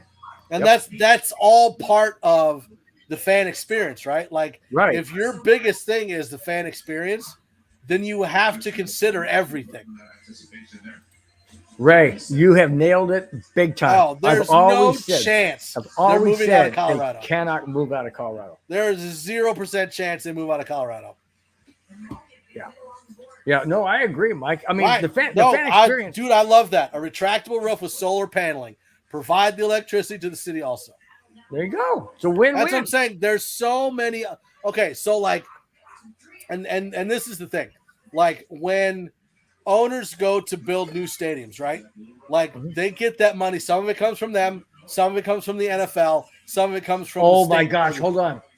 San Diego State is 1 second away from going to the Final Four for the first time in San Diego State college history. The only reason why I'm bringing San Diego State up is because I was born and raised in San Diego County. I don't live in that county anymore, but I'm not even a basketball fan. My nephew is 57, 56, San Diego State, 1 second left. All right, sorry, Nice. Mike. Avatar says Makar has 2 shots now. Uh-oh. We still got a whole another period.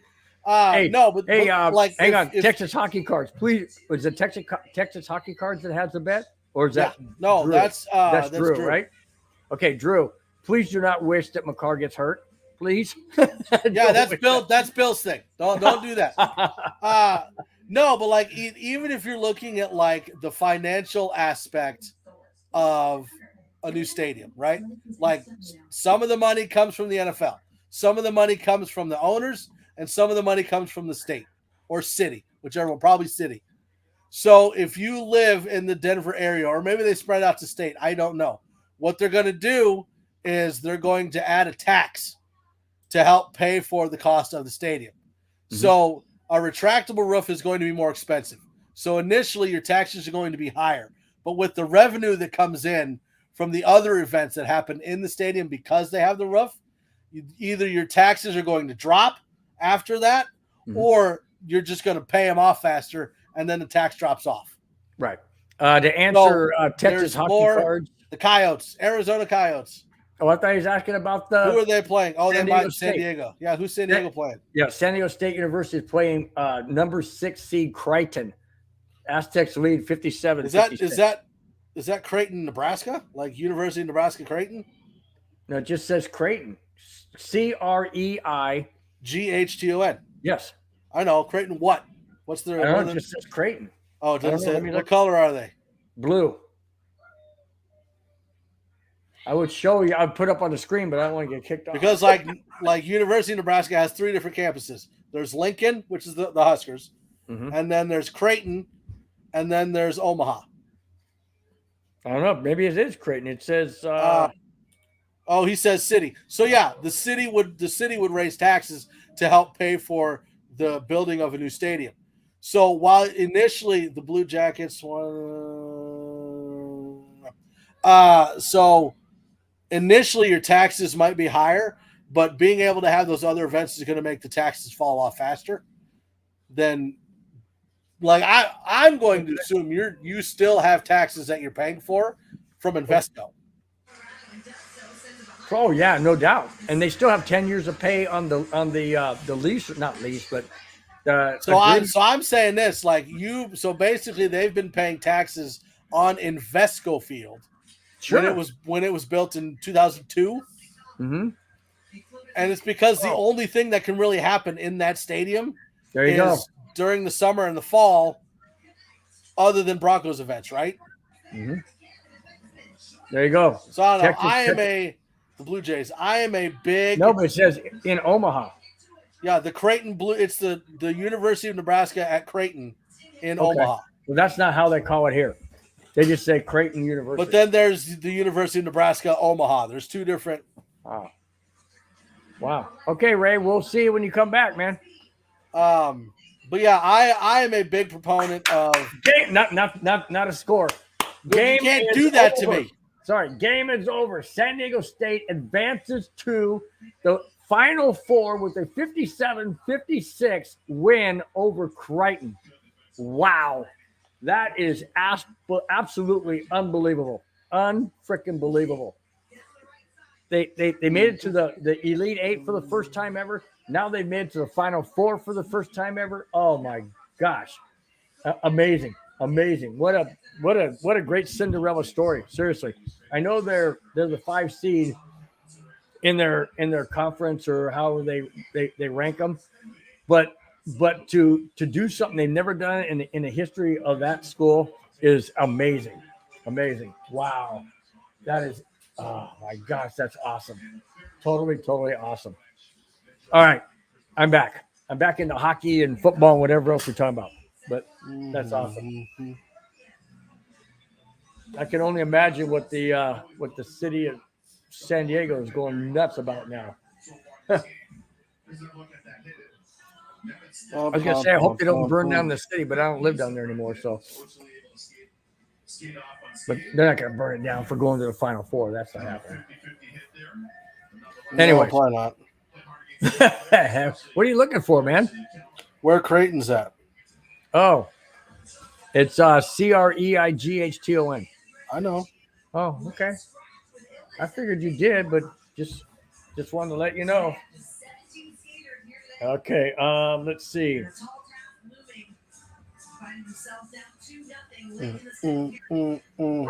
The Avalanche good news can be on the way over at some point with their captain Gabe Landeskog. He's now practicing. Whoops. That jersey.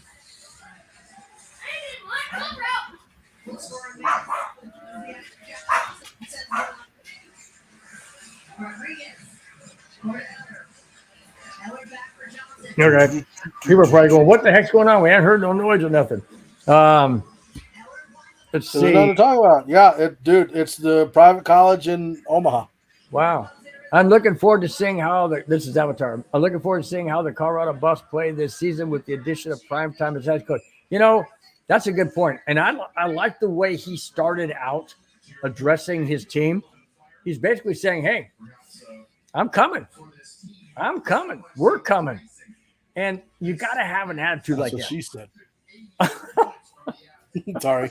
Oh, Sorry. my Initial God. reaction. You No, know- but that's pretty cool. Like that's Oh Creighton, yeah, Nebraska. change the subject real that's- quick. Wipe that's- the egg off your face. The Creighton Blue Jays are from Nebraska. Wow. Well, there you go. Well, sorry, but that was. I'll tell you what. San Diego State didn't even have a lead until they had an early lead early on, but I mean a good substantial lead that they never relinquished with about 3 minutes left in the game. And somehow I didn't see the game. Obviously, I'm doing this, but I have the stats and stuff on my tablet next to me. And I'll tell you what, man, if my nephew still has a heart pulse under 120 over 80, I'll be shocked. Probably more like 220 over 160. I know you'd be damned if that happened. I know, but Yeah, you would. my gosh, unbelievable, man, just incredible. Plays a little bit in the mold of an Andrew Pogniano, who's still going as well. Congrats on Andrew Pogniano. Oh, Now my phone's blowing up, man. dude, Texas Hockey Cards is not that far from me Creighton usually does well in the tournament. How do you know? because I just looked up where Platt Center was. Oh, wow. Well, there you go. See that? You got a friend. I got a friend. You got a friend in me. Texas Hockey Cards. You said Platt Center, right? Yes, he did. Out by Columbus, Nebraska. Huh? Out by Columbus, Nebraska. Texas Hockey Cards. You say they've been a great basketball team for a long time. Are you talking about Creighton? Creighton. I'm assuming. Yeah. Creighton has been good. In fact, last year, if I'm not mistaken, San Diego State lost them. I think it was in the first round or the second round of the March Madness. And this is the first time, I believe, that San Diego State has beaten them in a March Madness game. So I don't know. I'm just End of the second period celebration. It is the end of the second period. Good God. Did you just open that and now just chug down 12 straight ounces of pure adrenaline called caffeine? Yeah. You just drank that whole thing.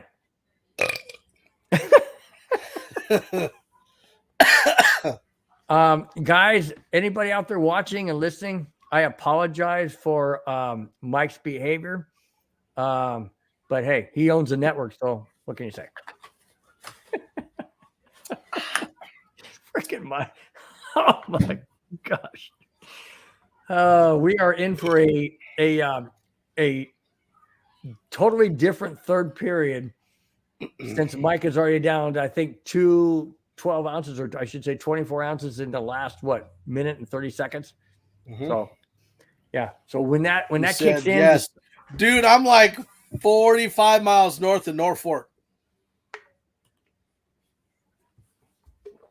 that's wild, dude.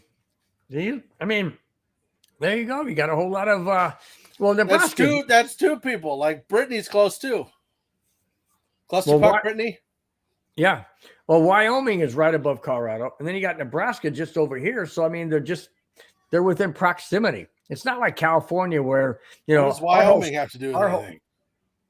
Cheyenne, Wyoming is right above. I'm just saying the states that are close to Colorado that are Bronco fans or have people that live there that are Bronco fans, because Wyoming doesn't have a professional football team. Neither does Nebraska. Neither does Utah. Neither does Idaho. So you got all those states around that kind of cause. It would. You know what? It wouldn't shock me if one of these days Omaha has or Nebraska has a professional football team. You think? Because Omaha was in consideration there for a little bit. Because Omaha is bigger than Green Bay and it's bigger than Jacksonville. Yeah, but Green Bay is a father of football. You have to. No, I know. I'm just saying, like, you look at these small market towns, right? Like Jacksonville, Well, Green Jacksonville's Bay, got some population. even St. Louis is a little smaller. They don't have one now, but Buffalo. Like, you look at these small market towns.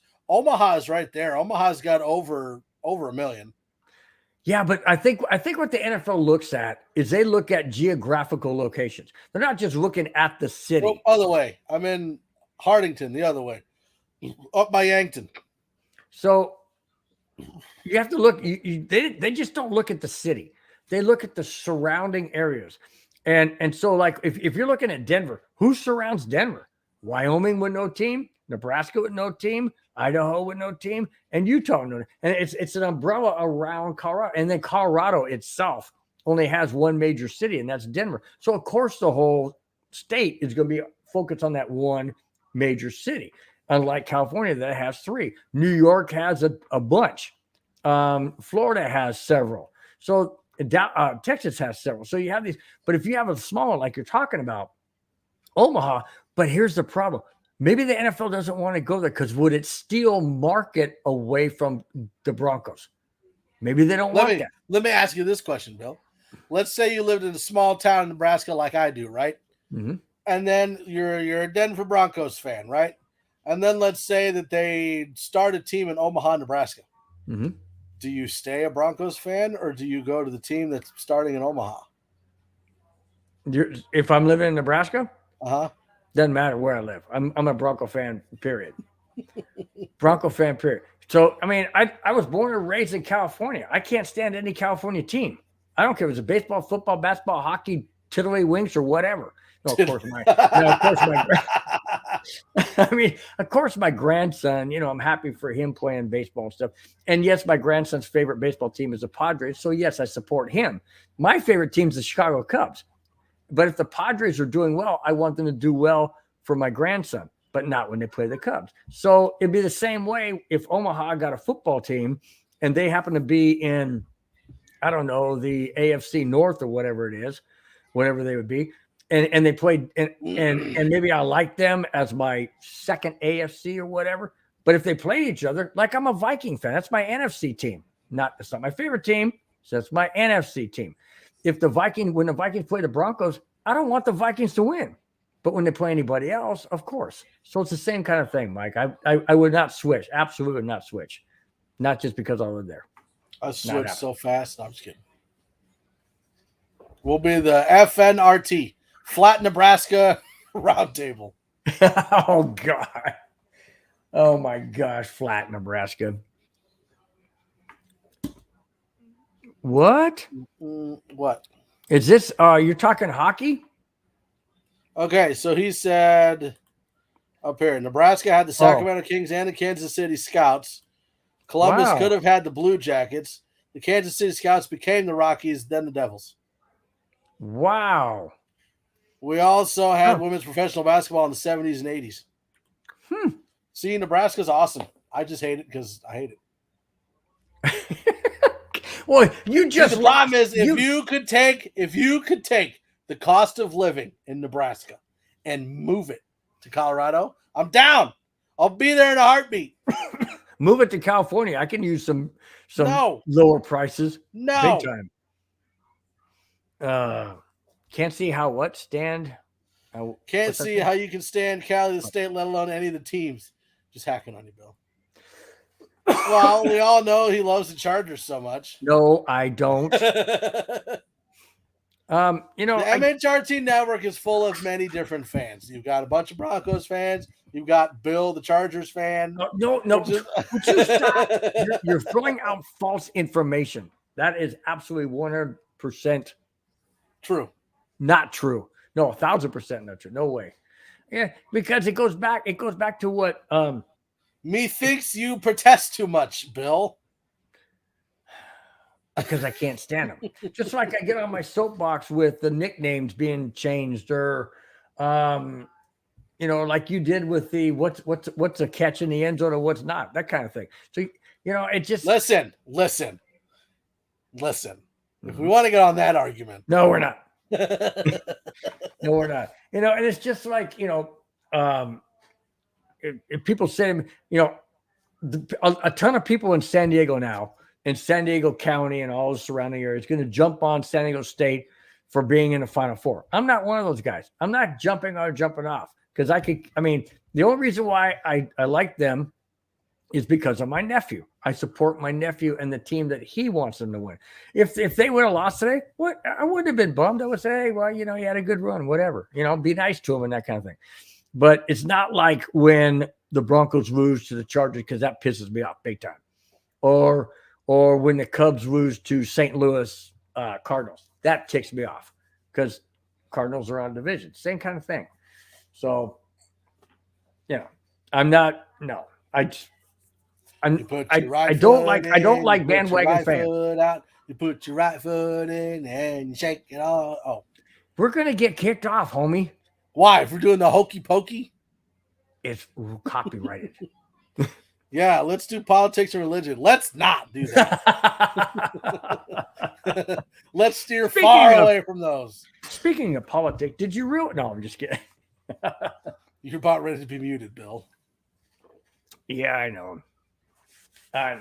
So we're in the second intermission. It's still 2-0. Are you sure it's not the second halftime? Could be, but that would be an oxymoron. Mike won't let me.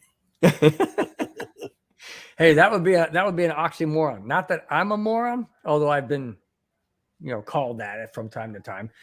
You can't have two half times because you only have half. That means half, one half, two halves makes a whole. Can't have two unless it's a Super Bowl, and then you have like the first halftime where they're setting up for the halftime show, and then the second halftime where you have the halftime show. That is true, man. No, okay. So I never have problems talking politics and religion, but politics and religion have nothing to do with football, hockey, baseball, basketball, lacrosse, whatever other stupid sports you can think of, polo, curling. Tiddlywinks. No. Tiddlywinks. No, that's not a thing. Bowling, whatever other sports. Don't say golf because golf is a great sport. No. NASCAR, they have nothing to do with politics and religion. Sure they do. I don't mind talking about it. If you want to reach out to me personally and we can chat about it, cool. But we're not doing it on the network because the network is about sports, and that's what we're keeping it as. Wait a minute. You have the President of the United States. The Puppy Bowl. Have you ever seen that? Yeah, I have. It's pretty cool. It is better. Now, I will say this.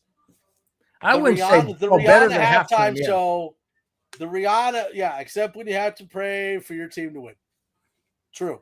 But hey, welcome, Alan. Nice to have you in the house. Other than that, I'll say this. The Rihanna halftime show was okay. I still think that the Dr. Dre, Snoop Dogg, Mary J. Blige, 50 Cent, Eminem, that halftime show was awesome. No.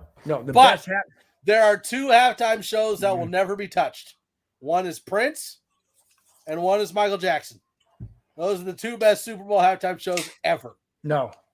The best one, in my opinion, was Super Bowl 50 halftime show. Oh, stop. No, I'm serious. I like that. I like Coldplay. Stop. You don't like Coldplay? No, Oh, you have lost your freaking mind, dude. You don't like those songs by Coldplay? not for a halftime show. Why not? They're energetic. No, What they're do you want? not. What do you want It's to see some girl? Coldplay.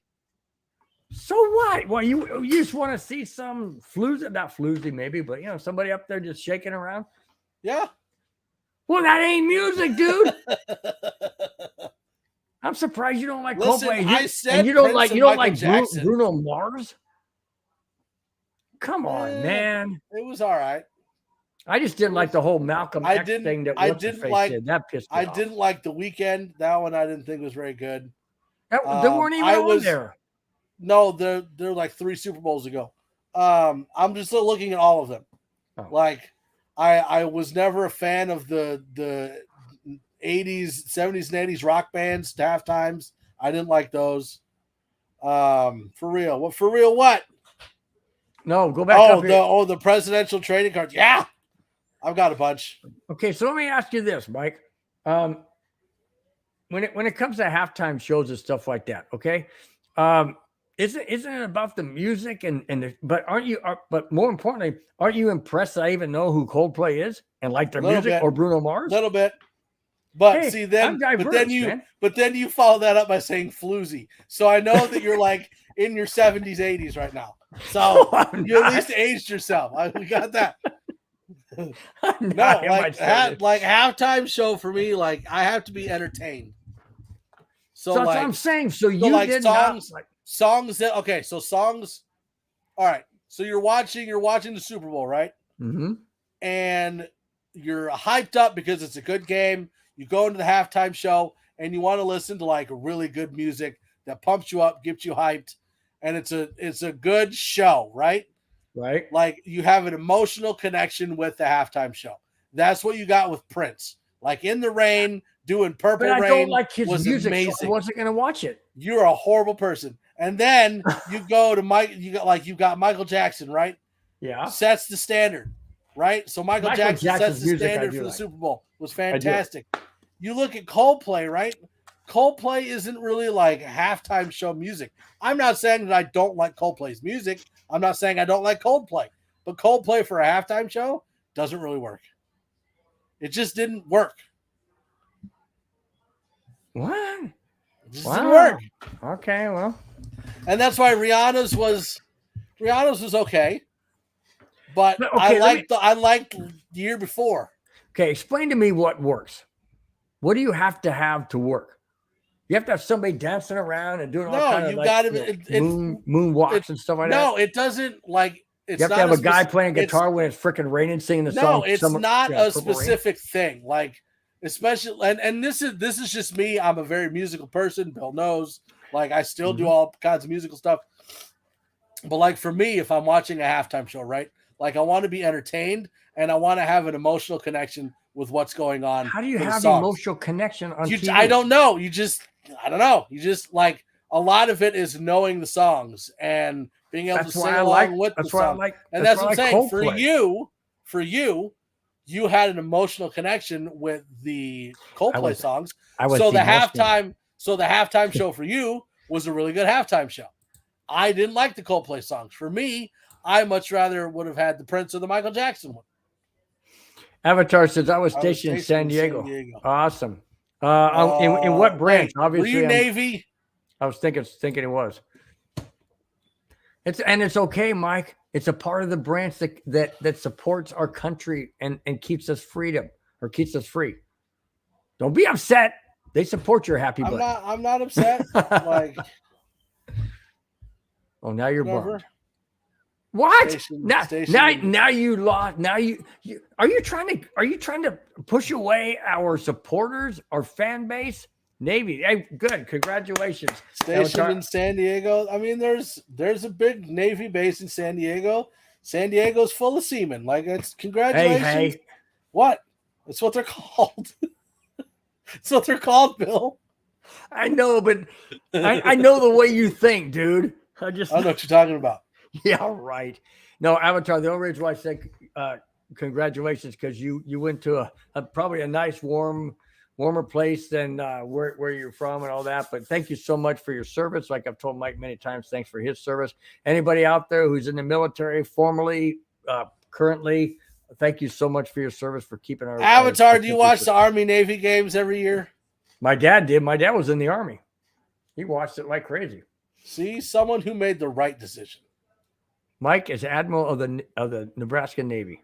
I was in the Army, sir. Hey, it's okay. It's okay. Hey, don't shoo away our fan base. We lost. I'm not shooing away anybody. Well, we lost Kamani for some reason or another. Probably your ding dong story. I don't think he's been on since you talked about the ding dongs. Ha! Oh my gosh, dude. You're gonna kill one me. Of these days, I'm gonna get one of these days, my whole school. One of these days, I'm gonna go and I'm gonna be off the air.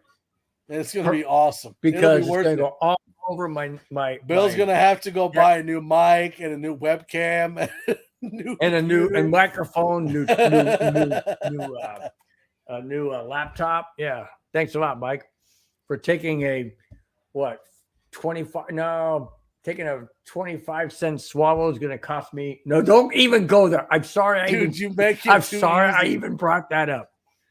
I'm sorry. All it costs is 25 cents. Where do you keep going? Bruins, Hurricanes. Who wins? Hold on. Bill's getting over his swallowing experience. Give us a second. Stop.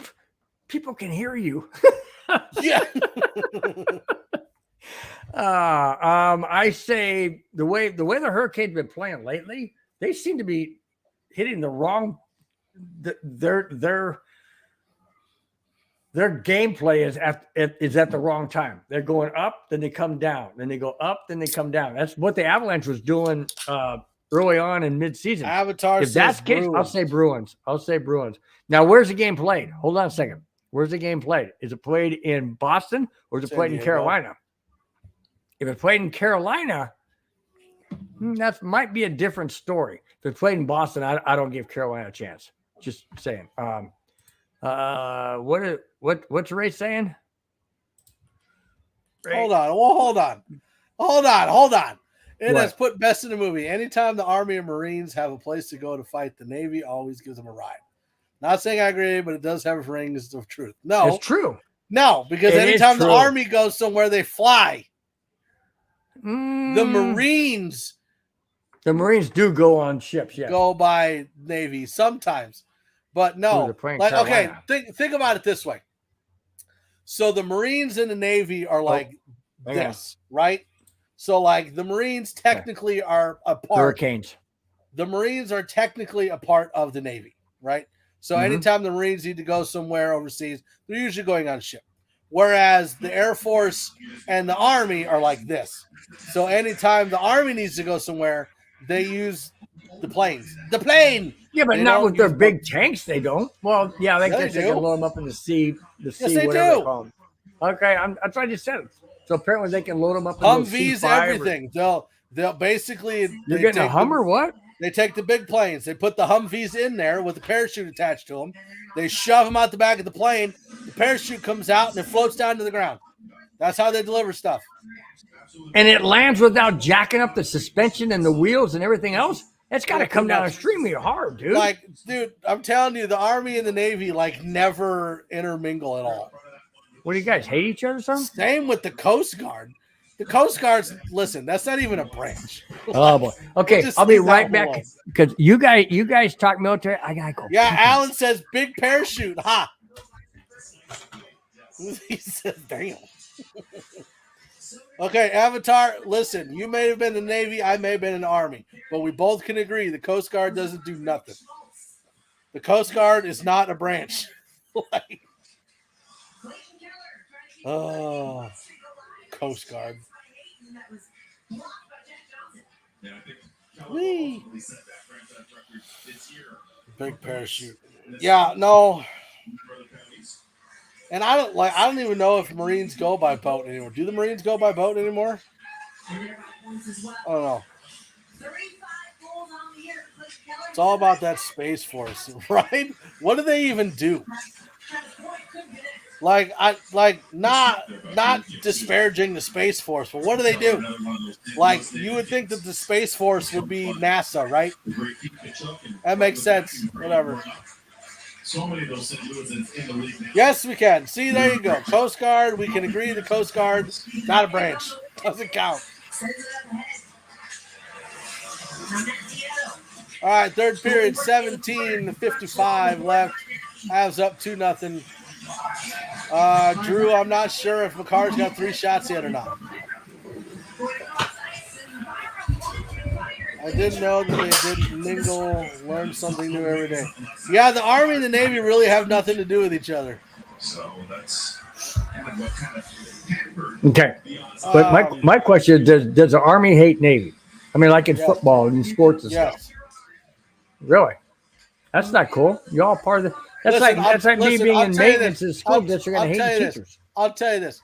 Like, the Army and – okay, so every branch of the military has respect for every other branch, right? Well, I would hope so. Okay, so – man, you're driving away our fan base, man. Coast Guard is in charge of all the tugboats. That's funny. So let's put it this way. Army and Navy is like Broncos and Raiders. Okay. But we don't have respect. At least I don't have that's respect. That's the best way. No, that's the best way I can put it. Okay. I know NASA's its own thing. I'm just saying the Space Force doesn't make any sense. You don't like Space Force? I don't know what they do. I think it's a lot of it. I think it has to do with like the drones or anything up there. No, it's Air Force. It is? Yeah, drones is Air Force. Get out of here. Wow. Yep. Okay. Huh. You're talking like the unmanned drones and all that? The Predators? That's all Air Force. Huh. Okay. I thought that was its own. That's why I'm not disparaging the Space Force. I just don't know what they do. Yeah. So I gotta ask everybody out there, how do y'all like this Avalanche neighborhood? We only talk about this much about the game, but hey, you know, that's what we love about having you guys in here. We just talk all different topics, whatever you guys want to talk about. So Alan Miller says the branch will protect the U.S. interests in space and provide support to the ground combat units. There you go. You don't think so? The branch will protect U.S. interests in space and provide support to ground combat units.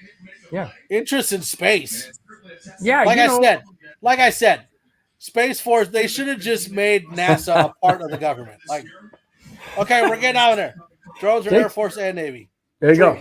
There you go. As long as the Avalanche is winning, who cares? Okay, pretty much. I love it. You're absolutely right, Alan. Absolutely right. As long as the Avalanche win, we can talk about whatever, and it's all good. It's all good. 15 and a half minutes left in the third period. Avalanche hang on to that 2-0 lead. Oh, what a hit. Oh, gee. I'd say for the most part, that is what it is. Comedy Stews on Netflix. Oh, my gosh. Isn't that Star Wars? No, there is a Space Force show on Netflix. There is? Yep. I don't watch Netflix anymore. Oh, what's his name? He was on The Office. Kelly Clarkson. That guy. Who is that? Who? What? I can't remember. Come on, Texas hockey card. I almost said honky. Texas hockey cards. Coyotes win. Come on. No. Steve Carell. There you go. Steve Carell. You know who Steve Carell is? Who? Steve Carell. He was the guy in The Office. He was. I didn't watch that show either. Did you ever watch 40-Year-Old Virgin? No. Look who I'm asking. Did you ever watch Anchorman? No. Look who I'm asking. Never mind. You won't know who it is. Hey, I know who Harrison Ford is. It doesn't help. Oh, well, yeah. I think, see, I do know. I know Dick Van Dyke, I should Mary hope Tyler so. Moore, the Brady Bunch. Leave it to Beaver. Listen, Alan, he doesn't know who that is. He's never seen it. 40-year-old Listen, virgin. Bill, when you and I go to a Broncos game, we're boy. the Saturday before, we're Oh, watching boy. movies. What if I fall Just all asleep? day. What if I fall I asleep? will throw stuff at you and wake you up. Just don't shove a you know what up my you know what. I wouldn't do that. That never really crosses my mind. Like when someone falls asleep, I'm not like, I wonder what I can fit up there. That doesn't cross my mind, Bill. I know it doesn't, but it sure did cross my brother-in-law's. Normal person thinking isn't like, like know, that's not.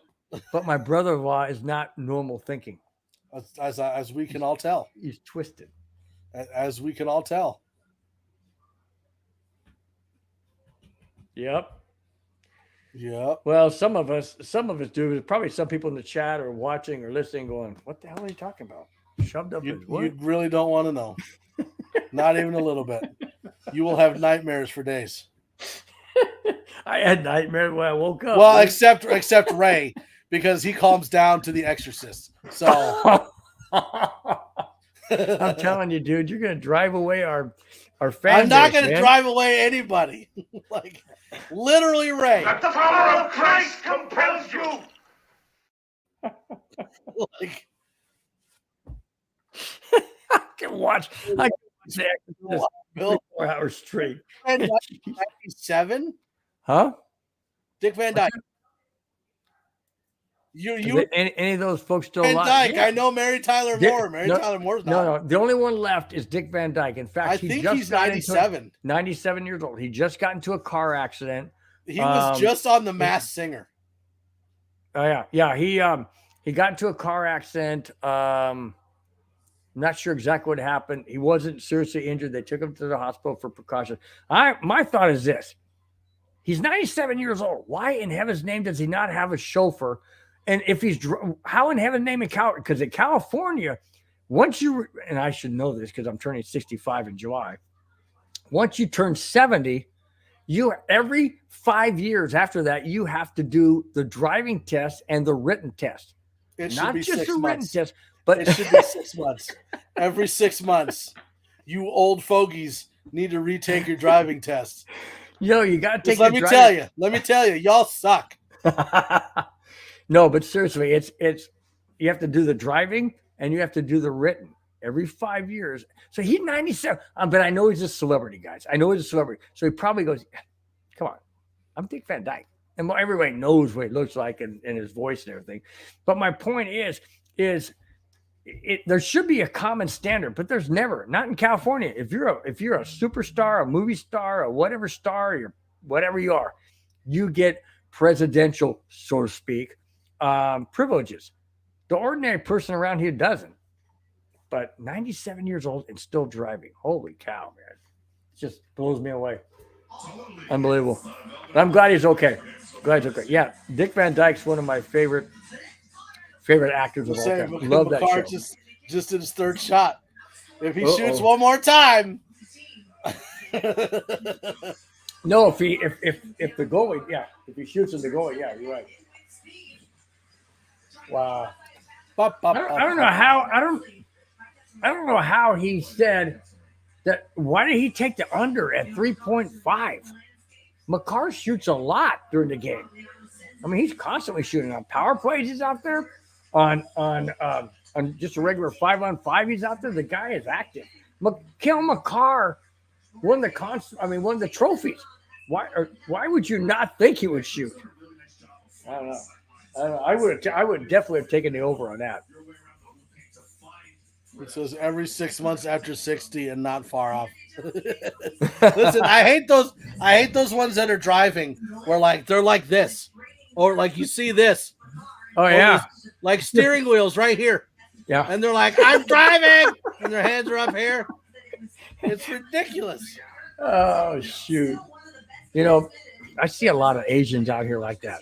they'll be driving. They go, Listen, yeah, why man. do you got to do that? I was just saying people in general. No, but I work with a lot of them at the golf course. I see how they drive. I'm not picking on the race or anything. I'm just saying, I mean, Mexicans eat rice and beans. Americans eat hamburgers. I mean, we all have our own little things we do.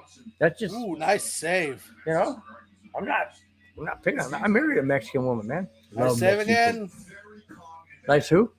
Save. From where? Oh, that shot? No, Nope. Georgiev had 2 nice saves in a row. Yeah, I saw that. Yeah, he's actually playing lights out. That's what I'm saying. He says I'm driving people away. I'm not driving nobody away. I just said that I work with a lot of people. Stop with what you say. No more of what you say. I can't talk no Moving more. on. I'm not pulling that one up. Hockey cards. I'm not doing it. They shouldn't what? Don't read it out loud. Oh,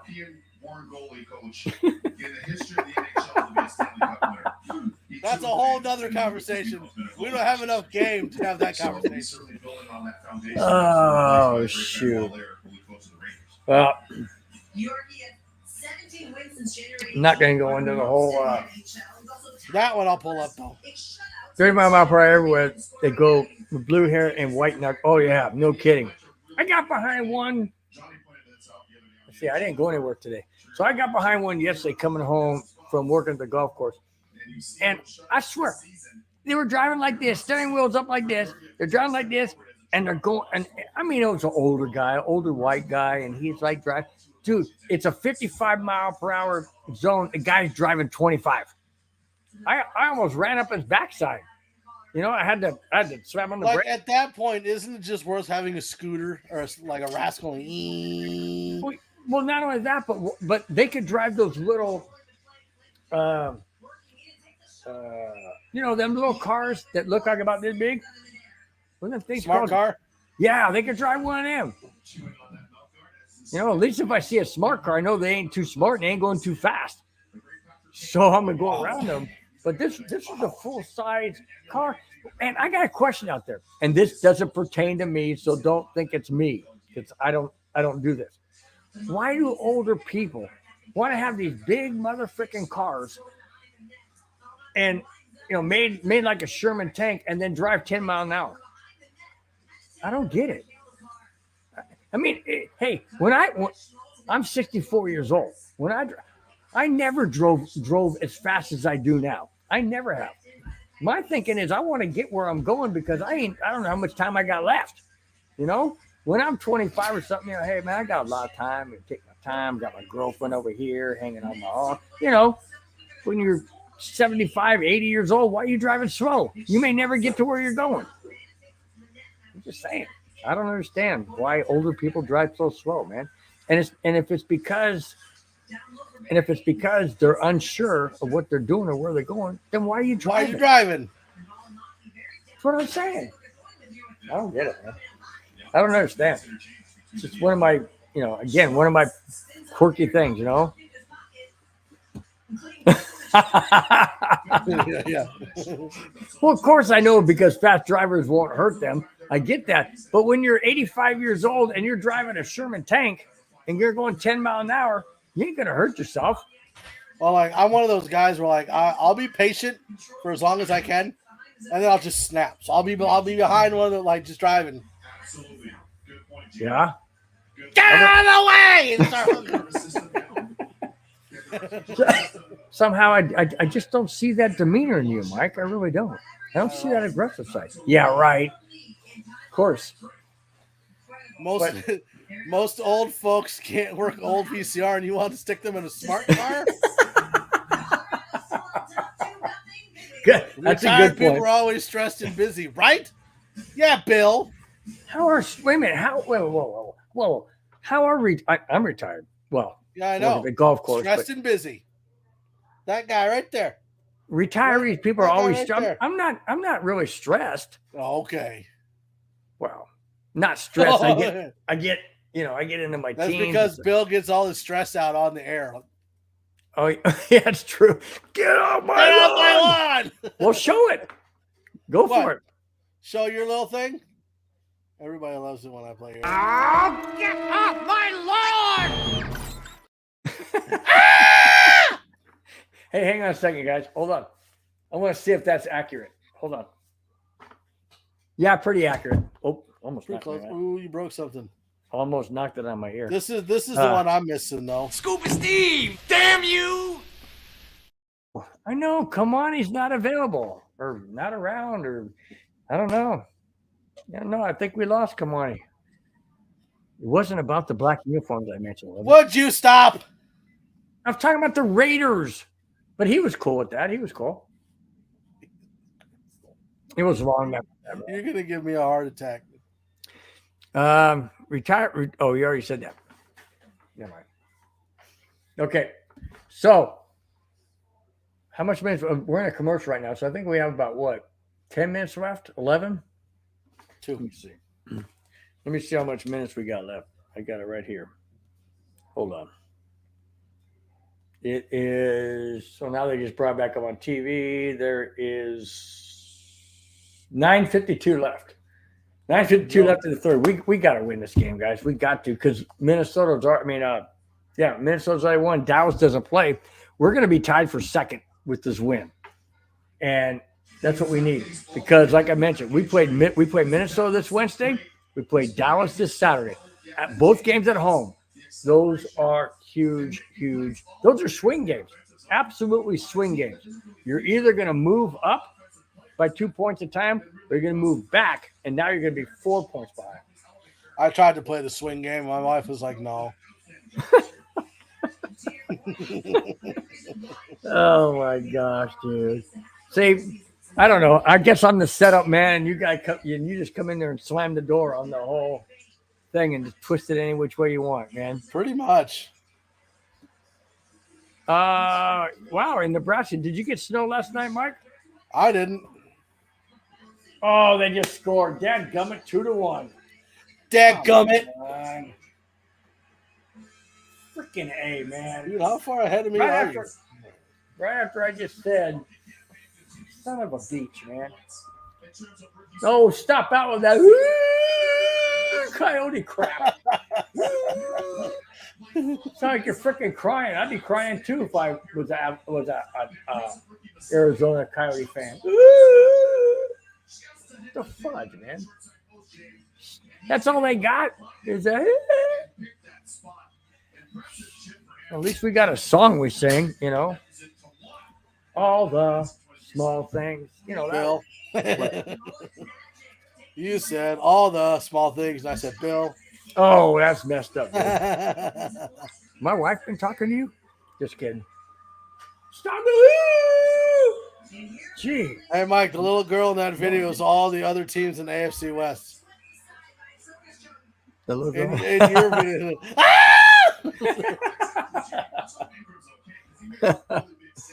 No, Texas Ooh, nice hockey shot. cards. No. But I'll tell you one thing. I do appreciate the fact that you're in here watching us, listening to us, and all that kind of stuff during the game. So that means a lot. It means a lot to the MHRT network. It means a lot to us. So appreciate it. Thanks so much. With that said, I'm still glad the Avalanche are leading 2-1. With that said, I'm not trying to drive anybody away. Trying to make them feel welcome here. You know, we support everybody. You know, we may not, want their teams to win, but we support the fact that draft they're needs fans. to hurry up and get here, man. The draft. Yeah. Why? I really want to do the first round of the draft. Why? We're not in it. It doesn't matter. It's just exciting to watch the draft, man. It means football. I don't know, man. That means that football is close. I've never really been one to follow the draft because I really don't know college players because I don't follow college. Like I really could care less about college players until they're on my team. want to see how bad of picks that the Chargers, Raiders, and Chiefs make, especially the Raiders. No, especially the Wagoners. I mean the Chargers. Because $10 says that the Raiders pick like a punter in the first No! round. Oh my gosh! Dadgummit. Wow. Shit. Oh, swear jar.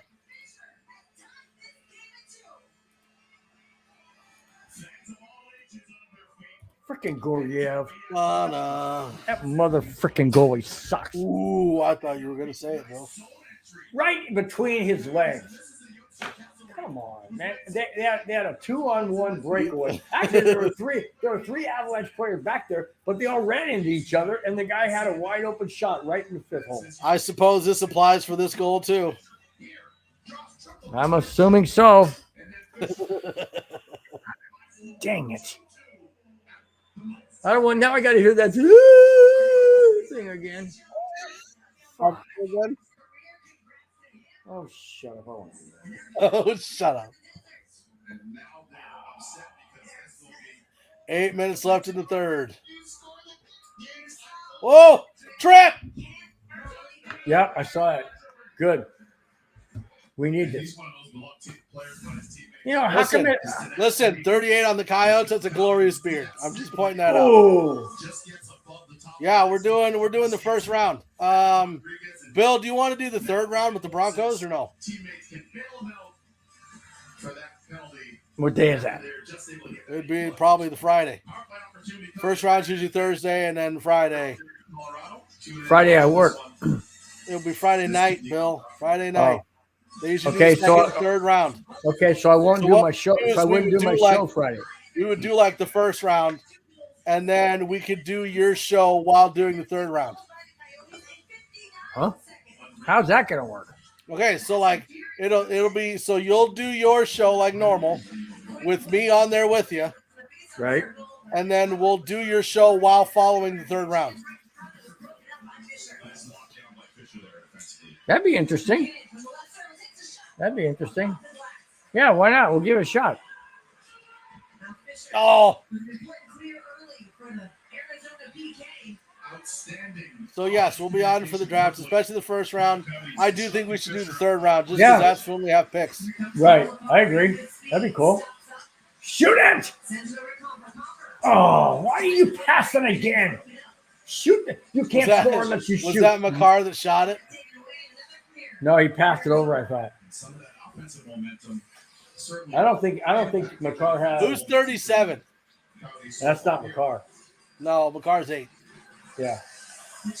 Come on. Shoot it! Yo! Just missed. Dang it. This is getting close now, guys. It might go into an overtime. We got 7 minutes left. All of a sudden, the Avalanche are turning up the pressure. Why? That's the thing that pisses me off about this team. They get a lead, and they go, well, we're going to go prevent defense, kids. We know what that happened. Yeah, like this. Idiots. Yes! Yes! There we got her, Jim, and Christmas. Yes. Valerie Nichushkin. Val Nichushkin. I'm not playing it until I see it. Beautiful.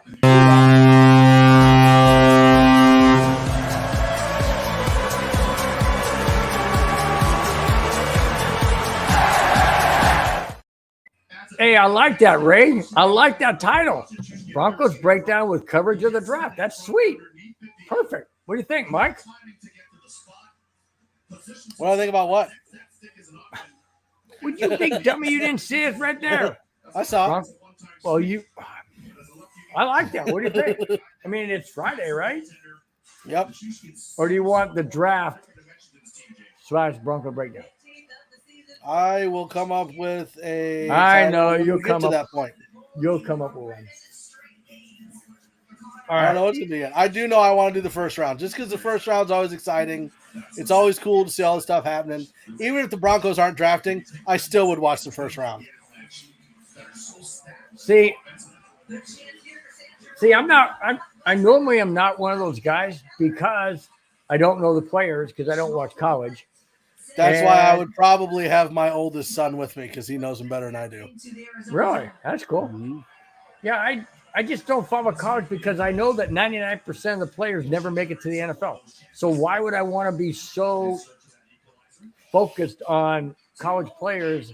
And then the ones that are high profile, I know Denver's never going to get because we don't have a 37's Confer. He should have shot that. I don't know why he passed it. I know. Does Colorado have a WNBA team? Ooh, that's a good question. WNBA.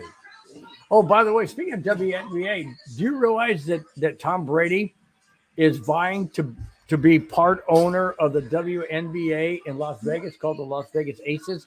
I mentioned that on my show on Friday, and that's quite interesting that that he would want to be No, basically rubbing Colorado shoulders. does not have a WNBA team. That's what Avatar just said too.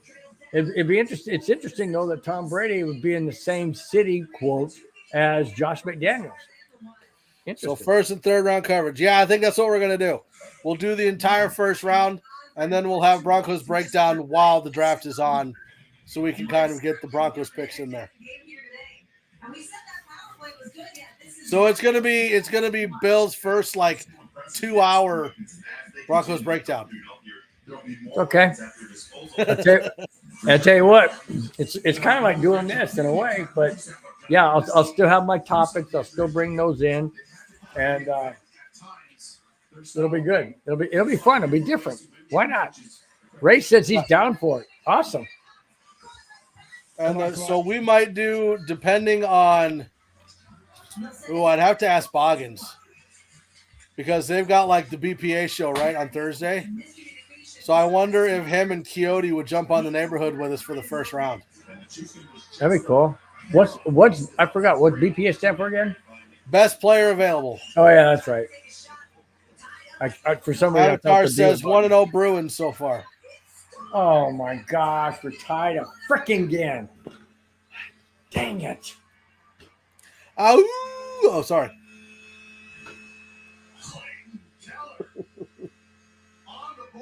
Are we ever gonna get a Stanley Cup? Shut up! God dang it! Are we ever gonna get a quality NHL Stanley Cup goalie like we had in Kemper? Oh, that was on the short side, dude. You cannot. What? You can't put your leg up against the post. Oh, he's at it again, Bill. Basketball style fade away. Watch this incredible footwork. He's locked in with Rodriguez. Oh my gosh! He just spun around and shot it, and Gorgiev had no idea where the puck was. Oh, God, man, I get tired. God dang it! God, listen to that stupid thing. And the crowd doesn't even react like in Denver when they score. They play the woo woo, and all the fans go woo woo here, and nobody reacts to it because it's stupid. You know. Talk about non-support. Holy cow. Come on, shoot it. 3.5 minutes left in the third period. Doggone it. Oh, here we go. That was Makar. That was a shot on goal. Was it? I thought it was a pass. No, the shot on goal. The goal deflected with his right leg. That's 4 shots. Give me a pretty girl. So I think that, hi, Emma. Emma? Not an Emma, right? Emma. Hi, Emma. She's like, yeah, right. That guy's weird. She's like, no, I just want Daddy to hold me. And I want to look at that funny guy over there with the Avalanche hat. They go and laugh. That's what you're normally like. She's not even laughing.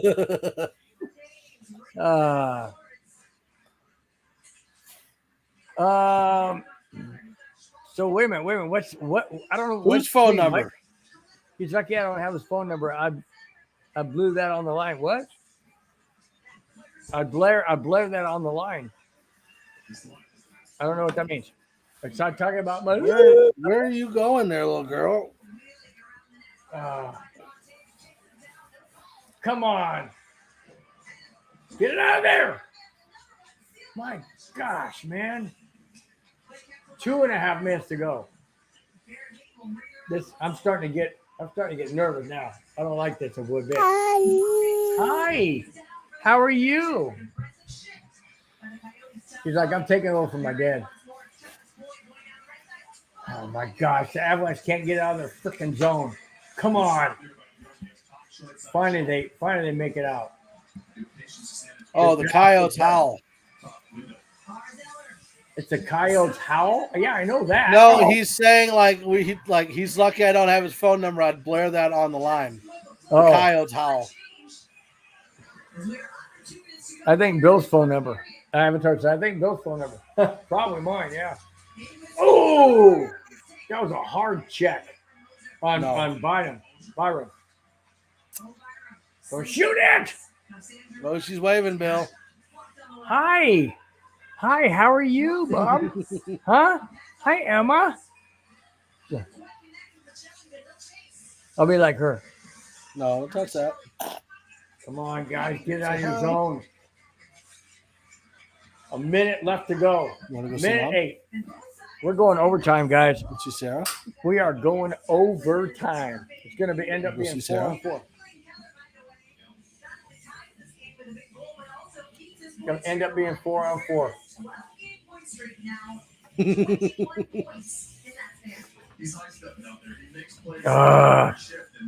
Yeah, Ray, I agree. She is a little cutie, isn't she? She gets it from her mother. Well, I think you had a hand in it or something else in it. Maybe not a hand, but you had something else in it. Ooh, so, that's what she said. I'm just saying. You know? Yeah. You want to say something? No, she got a thing in her mouth. Got a little pacifier in her mouth. Come on, Abs, get it out of your freaking zone. My gosh, man. Hey, you want some Mountain Dew? Come on. Oh, Rantanen, what the heck was that pass? Hell. Stupid freaking pass. Come on. 40 seconds left. That's 3-on-3, Bill. Oh, boy. No. Oh, boy. Oh, boy. Well, that's what overtime is, right? 3-on-3? 4-on-4. Until they get to the shootout? 4-on-4. I thought last time it was 3-on-3. Oh, maybe you're right. Because last time we did an overtime, it was 3-on-3. Oh yeah, Avatar says right here. Avatar says 3-on-3. No. No. Avatar says 3-on-3. No. So, well, it's how fitting. The score is 3-3. The overtime is going to be 3-on-3, and we need 3 points to catch Minnesota. Threes are wild, man. 31 and a half seconds. 25, 23 seconds. Come on, guys. One last shot. One last chance. Get in there. Slam. Hit him hard. Knock him down. 14 seconds left. Avalanche, keep it in the zone. One last chance for a shot. Oh, they freaking blew that. Not a chance. Turnover again. Yep, we're going overtime, guys. There it is. Beep. There's a buzzer. End of regulation. Avalanche get 1 point. So right now the Avalanche have 91 points. Dallas has 92. Minnesota Wild had 93. We need an overtime win to get to 92 and tie Dallas for second place. With a game in hand, which means we could. If we get 92 points, we flip on top of Dallas because we have a game in hand. So therefore, we have the better record. We're still second in the division, though, right? No, we're third right now with 91 points. We just How? got a point for going. Okay, because we had 90, we had 90 entering the game. When you go to overtime, you automatically get 1 point for going to overtime. So now we're at 91. If we win the game, we get the winning point, which would give us 92. That would give us second place. Right now, we're still at third. Minnesota is 93 points. Dallas is 92 points, and we're sitting at 91 right now. We need to win in overtime to get to 92. Okay. What's the marker? What's that mean? Axel, I don't know if I'm going to say this right. Axel Quevedo. What is the marker? I don't know what that means. Thanks, Axel, for joining. Thanks, appreciate it. I didn't know Minnesota was in the lead. Yep, because they won last night. After they trailed big time, they came back and won it in freaking overtime. Pissed me off. Ow. So we need to win this game in overtime. But right now we're guaranteed 91 points. We still have 2 games in hand, with Minnesota being 1 game in hand and Dallas being the other, of which, like I mentioned many times in this show, that we play Minnesota on Wednesday. We play Dallas on Saturday. Both games are in Colorado. All right, come on, guys. If it's 3-on-3, which it is, oh my God, that's a lot of ice. That is a lot of ice. All right, here we go. Avalanche have the puck. Come on, hang on to it. Shoot it! Oh, he just missed. Hang on to it. Bo Byron resetting, came out of the zone, resetting. All right, where's McCarr? I mean, not McCarr. Where's McKinnon? I haven't seen him on the ice in this. Byron and Ranton. Now McKinnon's on. All right, McKinnon hasn't taken. Oh, gee, they send it all the way back to their own zone. 4 minutes left in overtime. Come on, guys. Kill McCarr with speed. Oh, he fanned on it. Good gosh. No, breakaway. Oh, he got it. McCarr is so fast. I thought it was it almost was a breakaway for the Coyotes. Oh, he just missed an open net. Oh my gosh. Uh-oh. Now Arizona has the puck. Oh boy. First time Arizona's touched it in overtime. A minute and a half into overtime. First time Arizona's had it. Avatar says we play the Ducks tomorrow as well. Yeah, we do. All right, Avalanche got the puck again. All right, come on, guys. Come on. 3 minutes, 15 seconds left for shootout. Oh, that was a horrible angle of a shot. Where's the holding penalty? Come on. Oh, my gosh, this is intense. Come on. Shoot. Oh, he lost the handle. Oh, he got it back. 2 minutes, little over. I mean, it's kind of the same thing as football, right? Like if your hands, if you go up like this, you did something. Yeah, exactly. Did you see what he did? He's like, oh, I Yeah. can do it. All right, come on, Rantanen. McKinnon. Come on. He went back out of the zone. He's trying to regroup. 2.5 minutes to go. Wow, that was a nifty pass by McKinnon. Open up in the middle of the ice. Oh, that got blocked. Avalanche still have control. Eller's got offside. Dadgummit. We have now. Dadgummit. Good second effort, and here's a look at Lars Eller, who was McKinnon, that was such a stupid pass. No, I mean, Eller, that was such a stupid move. Eller had the puck. He was going in, so McKinnon was driving towards the middle of the ice on the attacking zone, and then Eller pulls it back. Of course, McKinnon is about a half a mile offside. It's like, you can't do that, man. Gosh. 29 shots, 29. There hasn't been a single shot in overtime that I think of. I mean, there's been shots towards the net, but they missed. 2 minutes, 15 seconds left in overtime before the shootout. Avalanche win the draw. Good. Come on, guys. Set it up. Come on. 2 minutes left. We need a goal, obviously. Nice move by McCarr at the blue line. Oh, what a beautiful. Shoot it! Oh, he just missed. Uh-oh. Arizona's got it. Oh, boy. Arizona's got a minute and 40 left. Come on. Watch it. Nice save. Oh, great move by Gorgiev. He caught it, and then he shoveled it right out to – come on, shoot it. Oh.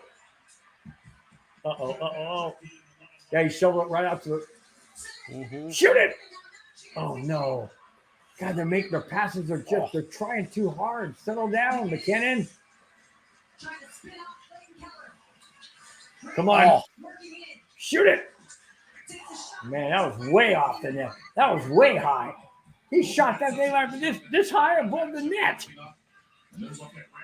1 minute, 8 seconds left before his shootout. Holy Toledo. Holy Toledo. Oh, that's why I hit the stick. Hit the stick of Mosier. Wow. What's up here? Whew. They said they're going to take a break and then head right back. Yeah, I'm going to take a break, man. God, glory. Yeah, Avatar, I know we play the Ducks tomorrow. And, man, I'll tell you what, I hate these back-to-back. I know Arizona, traveling-wise, isn't, as far away. Arizona to California is not that far away. But still, man, it's another road game. Dang it. Oh, no, breakaway. Oh, what a block. That was blocked by I don't know, defender of the Avalanche. Cale Makar's got it. Oh, it rolled off the stick. Gee. 34 seconds left. Another save. 30 seconds left. We're going to overtime, guys. Arizona's got the puck. And they're just going to kill the time. They want to go to the shootout. They're just taking their time. They're not even trying to set up. They want to go to a shootout. Chicken. Bunch of freaking chicken. Oh, I'm not going to say it. Bunch of chicken freaks. Like sea chickens? No time left. Yeah. Arizona sucks, man. They didn't even try to score. They're round. Yeah, you're just happy to get 1 point is what it is. Well, you could have gotten that by losing the game, man. I hate teams that do that. Just like in football. When teams have the lead and they just kneel down. And I know Denver does it all the time too. And I get it. I don't like it. It's like you're not playing the game. Feels like I'm so bored. Who is? You. I'm when they not kneel. It's so boring. No, it's not. It's not the boring. It's like nee. I got this and you don't. I got this and shut up. Play the freaking game. The game's supposed to be a 60-minute game, not 59 minutes, and then you take the ball and just kneel down and ha. No, I hate that. I think the NFL should make kneel downs absolutely illegal. You cannot do a kneel down. Period. You have to. The USFL? I don't know if it's the USFL or XFL that doesn't allow kneel downs. You cannot kneel down. They'll penalize you 5 yards for kneeling down. You can't. And sure, you can keep going backwards, but I think in one of them, I'm not sure the XFL, USFL, or whatever it is. Maybe it might even be Canadian football. If you kneel down 2 times in a row, you automatically becomes 4th down or whatever down it is. Automatically. If you do it on 1st down, 2nd down, now it's 4th down. You lose your down. Spazzed Out Gaming says, please, Avalanche. Yeah, I know. My arms are covered, so I can't pull it up. I'll pull it up. Give everybody. There you go. Spazzed Out. Yeah, I'm getting spazzed out right now. Look at that thumbnail. That is all. Look at that profile pic. Put that back up. Here we go. Shootout. Block. Yes. Good. 1. That's 1. Come on, Avalanche, score. Way to go, Gorgiev. Oh, man, he barely got his right leg pad on that. I don't know about you, Bill, but I think I'd take Gorgiev in a shootout any day. He's good. Because he never seems to struggle on the one-on-one goals. No. Rodriguez missed. Rodriguez had it blocked too. All right. Now Arizona's got it again. He tried to pull it back to a stick and the boy knocked it away.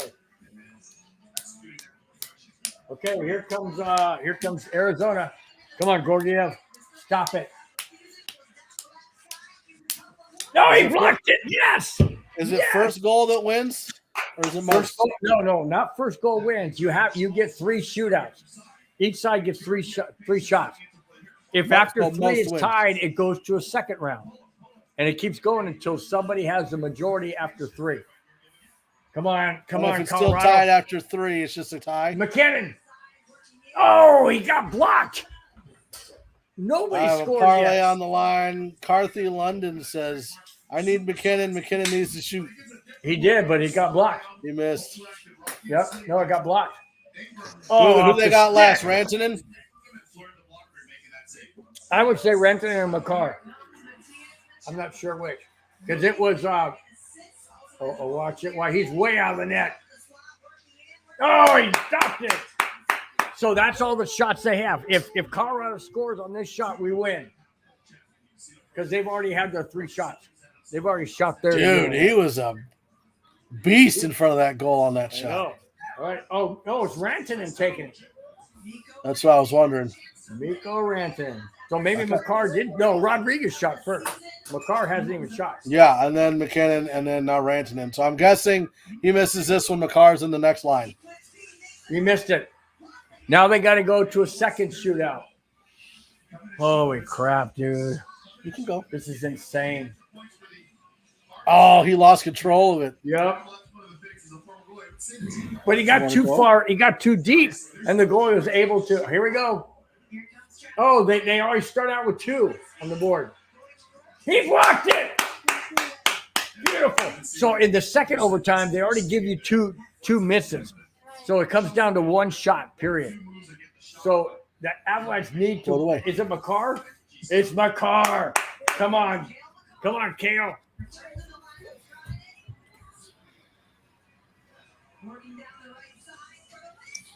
Oh, my gosh. We do it a third overtime. I mean, a third shootout. Oh, my gosh. If they don't make it on this one, it's a tie, right? No, you can't have a tie in hockey.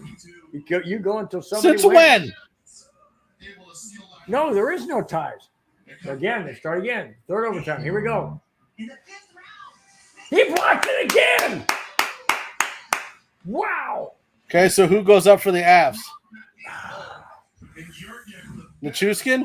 Nichushkin. I'll say Nichushkin. Oh, my gosh. This is crazy. No, Comfort. TJ Comfort. I mean, JT Comfort.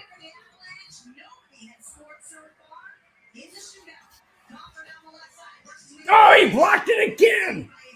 We go to a 4th shootout. This is insane. He barely got a glove on that. Holy cow. Here we go. 4th overtime and 4th shootout. He blocked it. This is nuts, dude. This is absolutely insane. I've never seen more than 2. We're in the 4th one. Come on, Abs. Who is this? 81? Who the hell is 81? Oh, Morgan. Come on, Morgan. Oh! Now, The is 5th Malgin shootout. is Malgin the one that we got in the trade? Yeah. Oh, man. Here we go. The 5th shootout. Ooh, there's a question. Does it still count as a shot on the goal? No. Saved it. No, So it does that not. means that Drew made Shot it. on- So shot that on means that goal McCarr only works only in the shot game. 3 on goal. Right. So he made his Oh. over under. Yep. Yeah, this does not count as shot on goal because it's not during the game. This is considered. Oh, here it is. Valerie Nichushkin. Come on, Nichushkin. Number 13, lucky 13. Yes! Yes!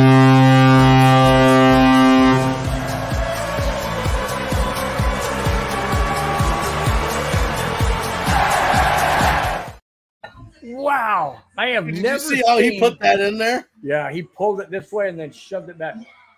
They even said, wow, that was an amazing goal.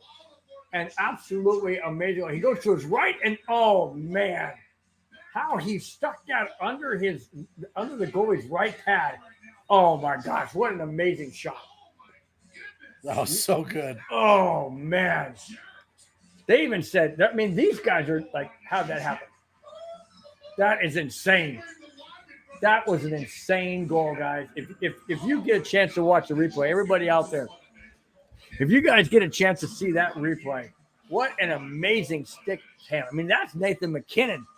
Yeah, I'll do it now. Woo-hoo! I'll do it now. Heck yeah. Man, we are now tied. Actually, we're not tied. We have a game in hand. So we are in second place, guys. We are in second place. Because Dallas was 2 points up, right?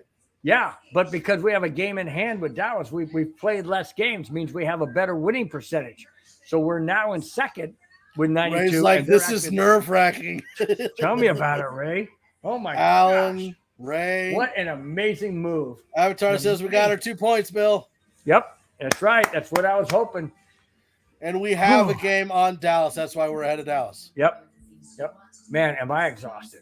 I am the entire game, and we're having fun in the with the guys in the chat. Well, except for the first period. That wasn't very fun. Yeah, you guys gotta go back and watch that if you missed it. But you gotta, doing what we do and interacting with the guys in the chat and hey, I didn't see this one. Carthy London. Nice to have you now. Huh? Does it still count as a shot on the goal? Oh, but I didn't know who it was, so I just want to say welcome. Because I figure, especially for Drew, if a shot on goal during the shootout counts, then McCarr got 4, and then he doesn't win that parlay.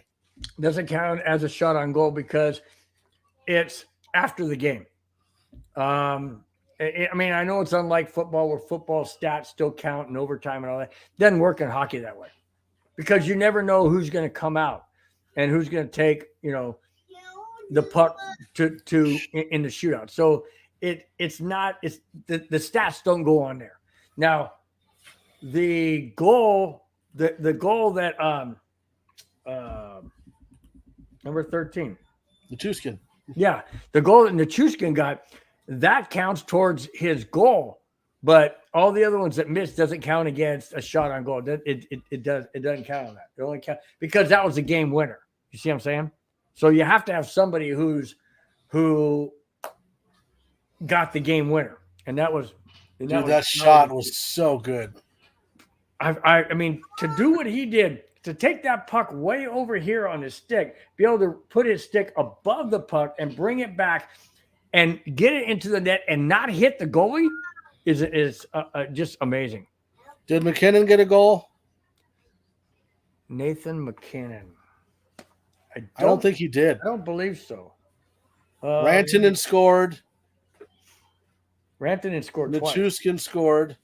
Rantanen got the other one. And then who's number 4? Rantanen scored. Okay. Byram scored. Val Nichushkin scored. That's it. No, and Nichushkin scored twice. Okay. So that's what it was. So Nichushkin, Byram. Now they're showing the highlights of the game on their NHL Network. I don't know if you guys could pick it up on the audio, but the NHL Network's announcers were going amazing shot, amazing goal. They're talking about Val Nichushkin in the shootout. I've never seen 5 overtime shootouts ever. I've never seen 5. I've seen 3, but I've never seen 5. That's what I'm trying to figure out. If there are no ties in hockey, why are they 43, 23, and 6? I can explain that. I'll explain it. Okay, 40. The first number 43 wins. Texas hockey cards. First number of which is 43. That's a number of wins. Second number losses. 23 are the number of games lost. The 6th number is critical. The 6th number is the overtime losses. So right now, Arizona lost in overtime. They gained 1 point for forcing overtime, but they lost. So that 6 is not a tie. It's how many games they've lost in overtime. Okay. Spazzow says it's wins in overtime. When you look at, so let's go back. Okay, but why? Okay, but why? Hold on. I understand you get points for overtime, right? Right. But why do they separate the overtime losses from the regular losses? It's still a loss. Because if you get points for overtime. No, it's not. Okay. When you get a loss, and the reason why I brought this back up, because I want to emphasize the 23 losses, there's 0 points for that. You get 0 points for 23 losses.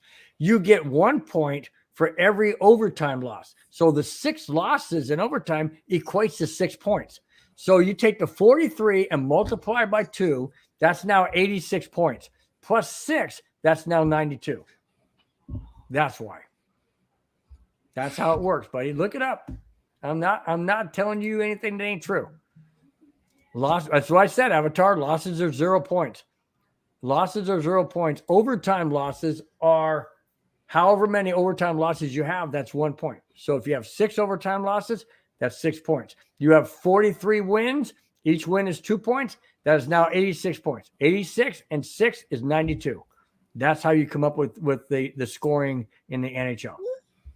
When did they get rid of ties, Texas hockey cards? I don't even think they ever had ties.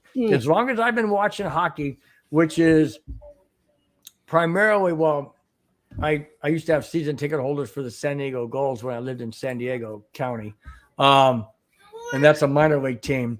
I've never known anything. I've never known them to ever have not losses. I've never known them to ever have ties.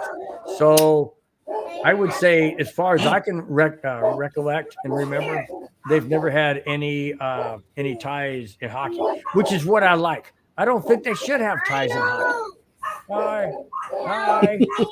I don't think they ever should have ties in hockey, because that's what, a lot of people say this. A lot of people say, well, how can a team win their division when they have less wins than the second place team?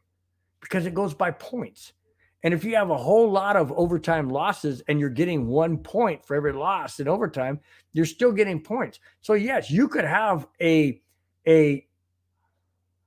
worse record wins and losses to your second place team, but not have the most points. So it goes by point. Hockey goes by points, and I love this format. Absolutely love this format because of games like this. Okay, let's say you're out of. Man, they just showed that replay again in the Chushkin. What a freaking move! In games like this, the Avalanche definitely needed some kind of points coming out of this game. They had to. Absolutely had to. But when it went into overtime and we were short of 1 point, now I'm saying, okay, let's get 2, because we got to have that second one. If we would have lost in regulation, we'd have 0 points. But going to overtime, you're at least assured 1. And if you're trailing a team to get into the playoffs and you need that 1 point to get in, yeah, going to overtime is exactly what you want. That's why it's important. That's why I love this format. Absolutely love it. Whew. I don't know about you, Mike, but I'm exhausted. I'm more exhausted watching that overtime. I drank 4 Mountain Dews, so I'm not. I'm tired. Well, I know you're not tired, but I'll tell you what, man. There was more energy. I felt more energy and more stress in that overtime and shootout than I did the entire 3 periods. Why was that such a sweat? Oh, Lord. No kidding. Man, you're not kidding, man. We're up 2-0 with, half of the third period gone. And all of a sudden it goes 3-3 and we go to overtime. But like I said at the beginning of the show, I knew it was not going to be like it was 2 days ago in Colorado, because we were in Arizona. Okay. And Arizona wanted to be the spoiler. And I'll be danged if they didn't do anything and everything they could. But Gorgiev, I know I've blasted him many times. I know I don't have confidence in Gorgiev 99% of the time, but he absolutely he was a shut down goalie in that shootout. He did not allow a single goal. And we're not talking three shooters. Okay, we had 3 in the first round. After that, you only have 1 in every round after that. So they went 5 rounds. So we had 3 in the first, 4, 5, 6, 7. See, first, second, third, fourth. Yeah, he had 7 shots that he stopped. Point blank shots that he stopped. Amazing. All right, Bill. So I'm going to ask you, and I'm going to ask the people in the chat the remaining schedule for the Avs to see wins and losses. What do you got? Okay. Okay. So the next game is the Avs and the Ducks. Whoa, hang on. No. This is wrong. Hang on real quick. Texas hockey cards. You said Avalanche needed those 3 points. It doesn't work that way. If you go to overtime, you automatically get 1 point. If you win it in overtime, you only get the other point. You never can get 3 points in hockey, ever, ever, ever. Either you win it and get 2 points, or you lose it in overtime and get 1 point. That's it. Okay, just want to clarify. It's not a 3-point possibility. I know what he's thinking. He's thinking, okay, you got the win, so that's 2 points. You went to overtime, that's 1. That makes 3. It doesn't work that way. Okay, so go ahead, Mike. So winning a regular game, how many points does that get you? 2. Okay, so there is a chance you can get 4 points. No. If you win, because you win the game, you get 2. So you can only get 2 no matter what. No matter what. Win or you go to overtime and win. Right. You only get 2. Yep. Okay. All right. So let's go Avs and Ducks. Okay. Who wins? Who loses? It's in Anaheim. Let's see where Anaheim is. I'm pretty sure they're high up there. Last time I remembered. So let's go to standings. Anaheim is they're not in Eastern. What am I looking at? Anaheim's only got 56 points. They've allowed 108 more goals than they've scored. Colorado wins that game. No, I know you answered that one, but he was funning with you, Bill. Oh. Yeah, I was seeing those 3 points the guy was let them have. Sorry, man. I just go by face value. We got Avs over Ducks. Anybody in chat, you can answer too. Avalanche and Wild. Okay. Minnesota has 93 points. Colorado has 92 and sitting in second place as I look at the standings currently right now. Okay. That game is in Colorado. The fans in Colorado are going to lose their freaking mind crazy. This is a playoff atmosphere game. No doubt about it. If Minnesota wins, they jump to 95 points and now 3 ahead of Colorado. If Colorado wins, they jump into first place with 94 points. Now, this is irrelevant to the Anaheim Ducks game. I'm not saying that. I'm just saying as of right now, if we didn't play Anaheim's out of the picture, I'm just going by what we have right now. This is a 4-point swing. No doubt about it. Colorado is at home. Okay. Colorado is a plus 40. They scored 40 more points than their opponent. Minnesota scored only 21 points more than their opponent. That means Minnesota keeps the games very, very close. This game's in Colorado. It's a playoff atmosphere game. I say Colorado wins this game. Absolutely. Colorado. It's not going to be easy. It's going to be more of a game like tonight that we saw, or today that we saw. It's going to be one of those type of games. Texas I say Minnesota. Hockey Card says, didn't someone get hurt for the Wild? Good question. I don't know. I'm asking like who wins, and Bill's giving me an essay. All right, so it's 2 Avs. Then you got the Avs and the Stars. That one again is another 4-point swing. It's another 4-point swing. I don't want to do another 2 hours, man. Like I don't need an essay. Just tell me who wins. Who loses.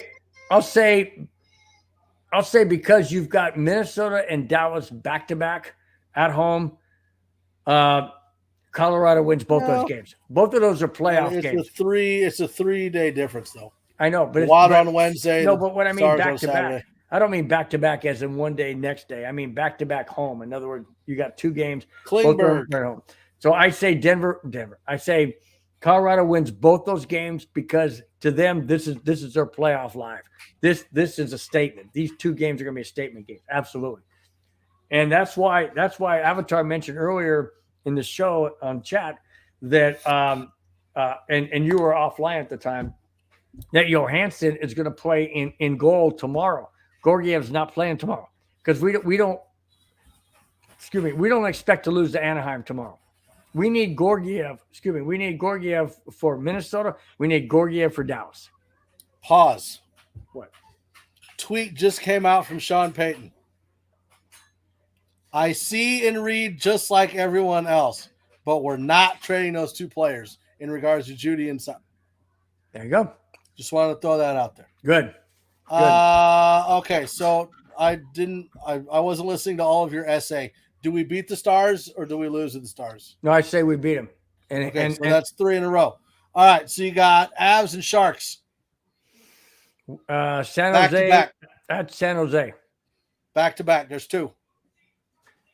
Who are they playing? The Avs play the Sharks back to back. I know, but is it home and home? I think so. One home, like Avs are on the road, then they're at home. You said the Avs are at home with the Ducks or on the road with the Ducks? No, you said Sharks. Listen, are the next game the Avs play against the Ducks? Are they at home or are they away? No, they're in Anaheim. They're probably getting on a plane right now. They head there. So away is up top. So it's home games for the Sharks. Oh, so I know why we have both games in San Jose, because that's a makeup game. One of those is a makeup game because of the something or other happened, and so the Sharks are home on those 2 games. Yes, and then we got the Kings on the road. Right, and but I need to know who wins the Sharks games. Wow, both games on the road. I say we split. I say we win one and lose the other. 4 and 1. Then you got the Kings on the road. The Avs are on the road. Right. Kings, God, we haven't beaten them. I think we've only beaten them one time this year, if we have at all. I would say oh God. I want to say we win, but I'm not too sure that we don't look past the Kings and look at Anaheim. Not Anaheim. Anaheim. Oh, Avatar says the makeup game is against Nashville. So it was always scheduled to be. It was always scheduled. Oh, Nashville on the 14th. Okay, so it was always scheduled to have San Jose not back to back, but back to back games. Away, yeah. Away. That's weird. Kings. Dude, we're on the road for 1, 2, 3, 4 games in a row. Yeah. Okay, so the 2 Sharks games, the Kings game, and the Ducks game. Okay, so I say if we split San Jose, depends on where we get that win. If we beat San Jose the first game, but we lose the San Jose second game, then I say the Kings game is going to be harder to win. If we lose to San Jose and we beat them the second time, I say it's going to be easier to beat the Kings because we're going to be more in that focused. I don't know. That to me is a toss-up. I don't know. I'll say 50-50. I have no idea. Anaheim, I say that's not an answer. All right, Kings. I say we lose to them. Okay, so 4-2. Yeah, I say. And then the Ducks on the road before we go home for 2 games. Yeah, we beat them. We beat the Ducks. Okay, so 5-2, and then we got the Oilers at home and the Jets at home. Those are wins. Absolutely. Those are wins. So 7-2, and then you got the Predators on the road. Nashville's a tough team. Depends where we are in the standings. If we're in first place, I'd say that if we're in first place and we cannot lose it by losing that game, I'd say we rest our players. So that's probably a loss. If we're fighting to maintain first place in our division, I say we win that game. So it all depends on where we stand. So let's just say it's straight up roster versus roster. Nobody sits, straight up. Colorado wins. Okay. So you think we go 8-2? 8-2 the last 10 games, yes. Is that enough? Is that enough to secure? Yeah, we're at 92 right now. That gives us 102 points. Is that enough to secure first? Yeah, that gives 102 points. That means the Wild would have to go 11-1.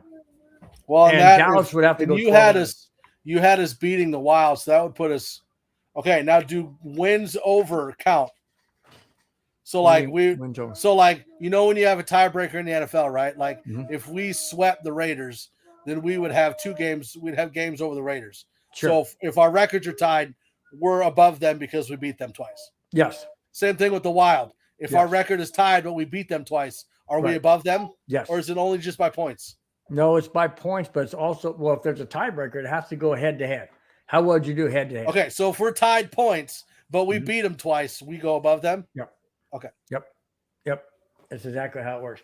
And then if you're tied, because, I mean, the Wild's in our division, so we play them more than twice. So if that's tied then it goes to the next time. I don't know what the next tiebreaker. I mean, it could be goals scored. It could be, I don't know what it is, but I do know that head to head is the very first tiebreaker. So that's why the game against the Wild this Wednesday and the game against Dallas on Saturday are absolutely critical, totally critical, because you have to understand, we're not free and clear from making the playoffs. We're not free and clear from making the playoffs at any stretch of the imagination. You look at the standings, we're sitting at 92 points, okay? We're in second place. You look at the wild card, Seattle is right behind us at 88. That's only 4 points away. That's 2 wins away. If we lose to Minnesota and we lose to Dallas and we sitting at 92 and Seattle wins their 2 games, guess what? They're tied at 92. So we're not even close to securing a place in the playoffs. So yeah, that's why I say we have to win at least out of these last was it 12 games you said, or 10 games or whatever? We have to win. Yeah, 10 games. So you guys doing 8 and 2. 8 and 2. We have to. So that gives us 16 points at the most. We could. Do you see any of those games going to overtime? Sure. Without a doubt. I see us going overtime in Minnesota. I see us going overtime in Dallas. No questions asked. They don't want to lose where they are. Do you think Minnesota wants to lose to us and lose the number 1 spot? No. Right. No chance. Neither does Dallas. And Seattle's right on our tail. So, I mean, it's a dogfight. It's going to be a dogfight. And that's what I think the Avalanche need is they need to come to grips with themselves to say, hey, this ain't the playoffs yet, but we have to play at playoff level. If we don't play at playoff level, we're never going to get there. Because I'm telling you, Mike, these next 2 games between Minnesota and against Dallas, if we don't play playoff caliber hockey against those two teams, we may not make the playoffs. We may not make the playoffs. You lose those 2 games, and Seattle jumps ahead, and now all of a sudden you're in a wild card, and now you're fighting and scrapping just to make it. Well, it won't be the crackheads, I'll tell you that much. Drug users never win. I don't know. It's just it's crunch time now. It's absolutely crunch time, and the Avalanche have to win. So moving forward, we're going to keep doing games on weekends, right? Until we get to the playoffs, and then we'll do the playoff games. Yep. All right. So that means that the next neighborhood is going to be the Saturday. Avs and the Stars. Ooh, Saturday, April 1st. Wow. April Fool's Day. Oh, that's going to be fun. That's going to be fun. At 8 my time, and then after that would be the Avs and the Kings. Which would be or would you rather do the Avs and the Ducks? Kings. It's more of a competitive. Kings are a very solid team. Okay, hold on. Let me tell you if I can. Hold on. What day is that? I gotta look. It's a Saturday. Okay. No, I'd rather do Sunday. I'd rather do the Ducks. Okay. All right. So we'll do the Ducks, and then let's see 9, and then the rest are all during the week. So then the Ducks will be the last game of the season that we'll do, and then we'll do the playoffs. Okay. Let's hope we make it, guys, because I'm telling you, it's a very, very, very, very small margin. 88 points in the wild card to 93 for the division. That's 5-point swing. That's 2 wins and 1 overtime loss. That's 5 points. That's not much.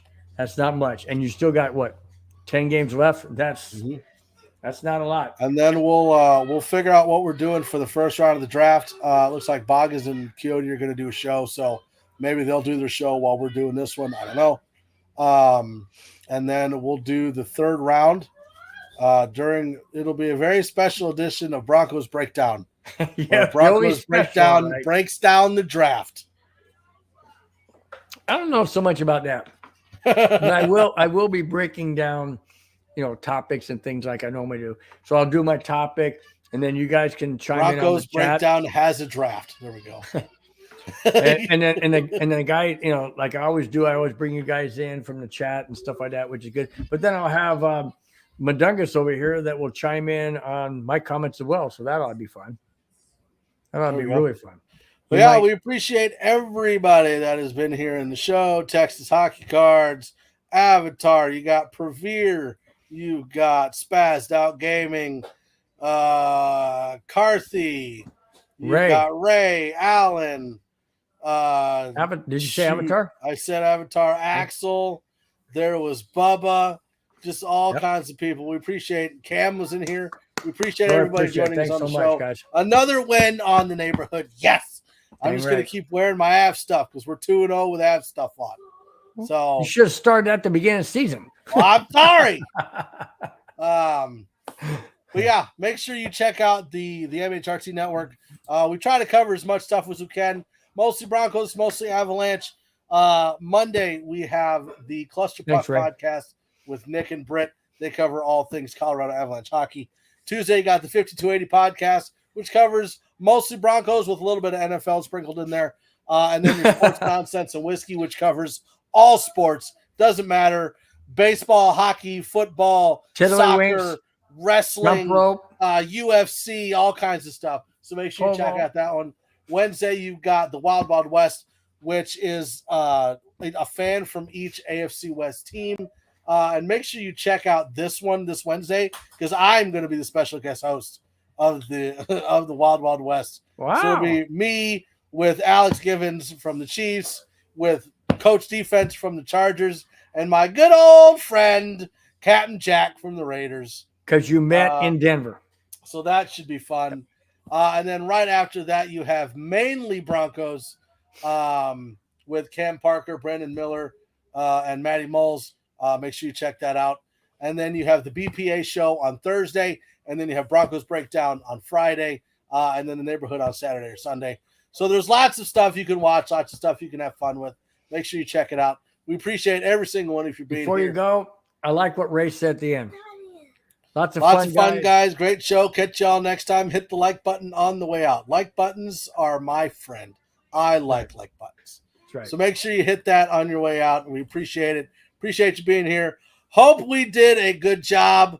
I don't know of what, but whatever. Well, at least after the first period. At least after the first period when we got it all working. So we'll see you guys next week. Enjoy. Have a good weekend. Bye-bye.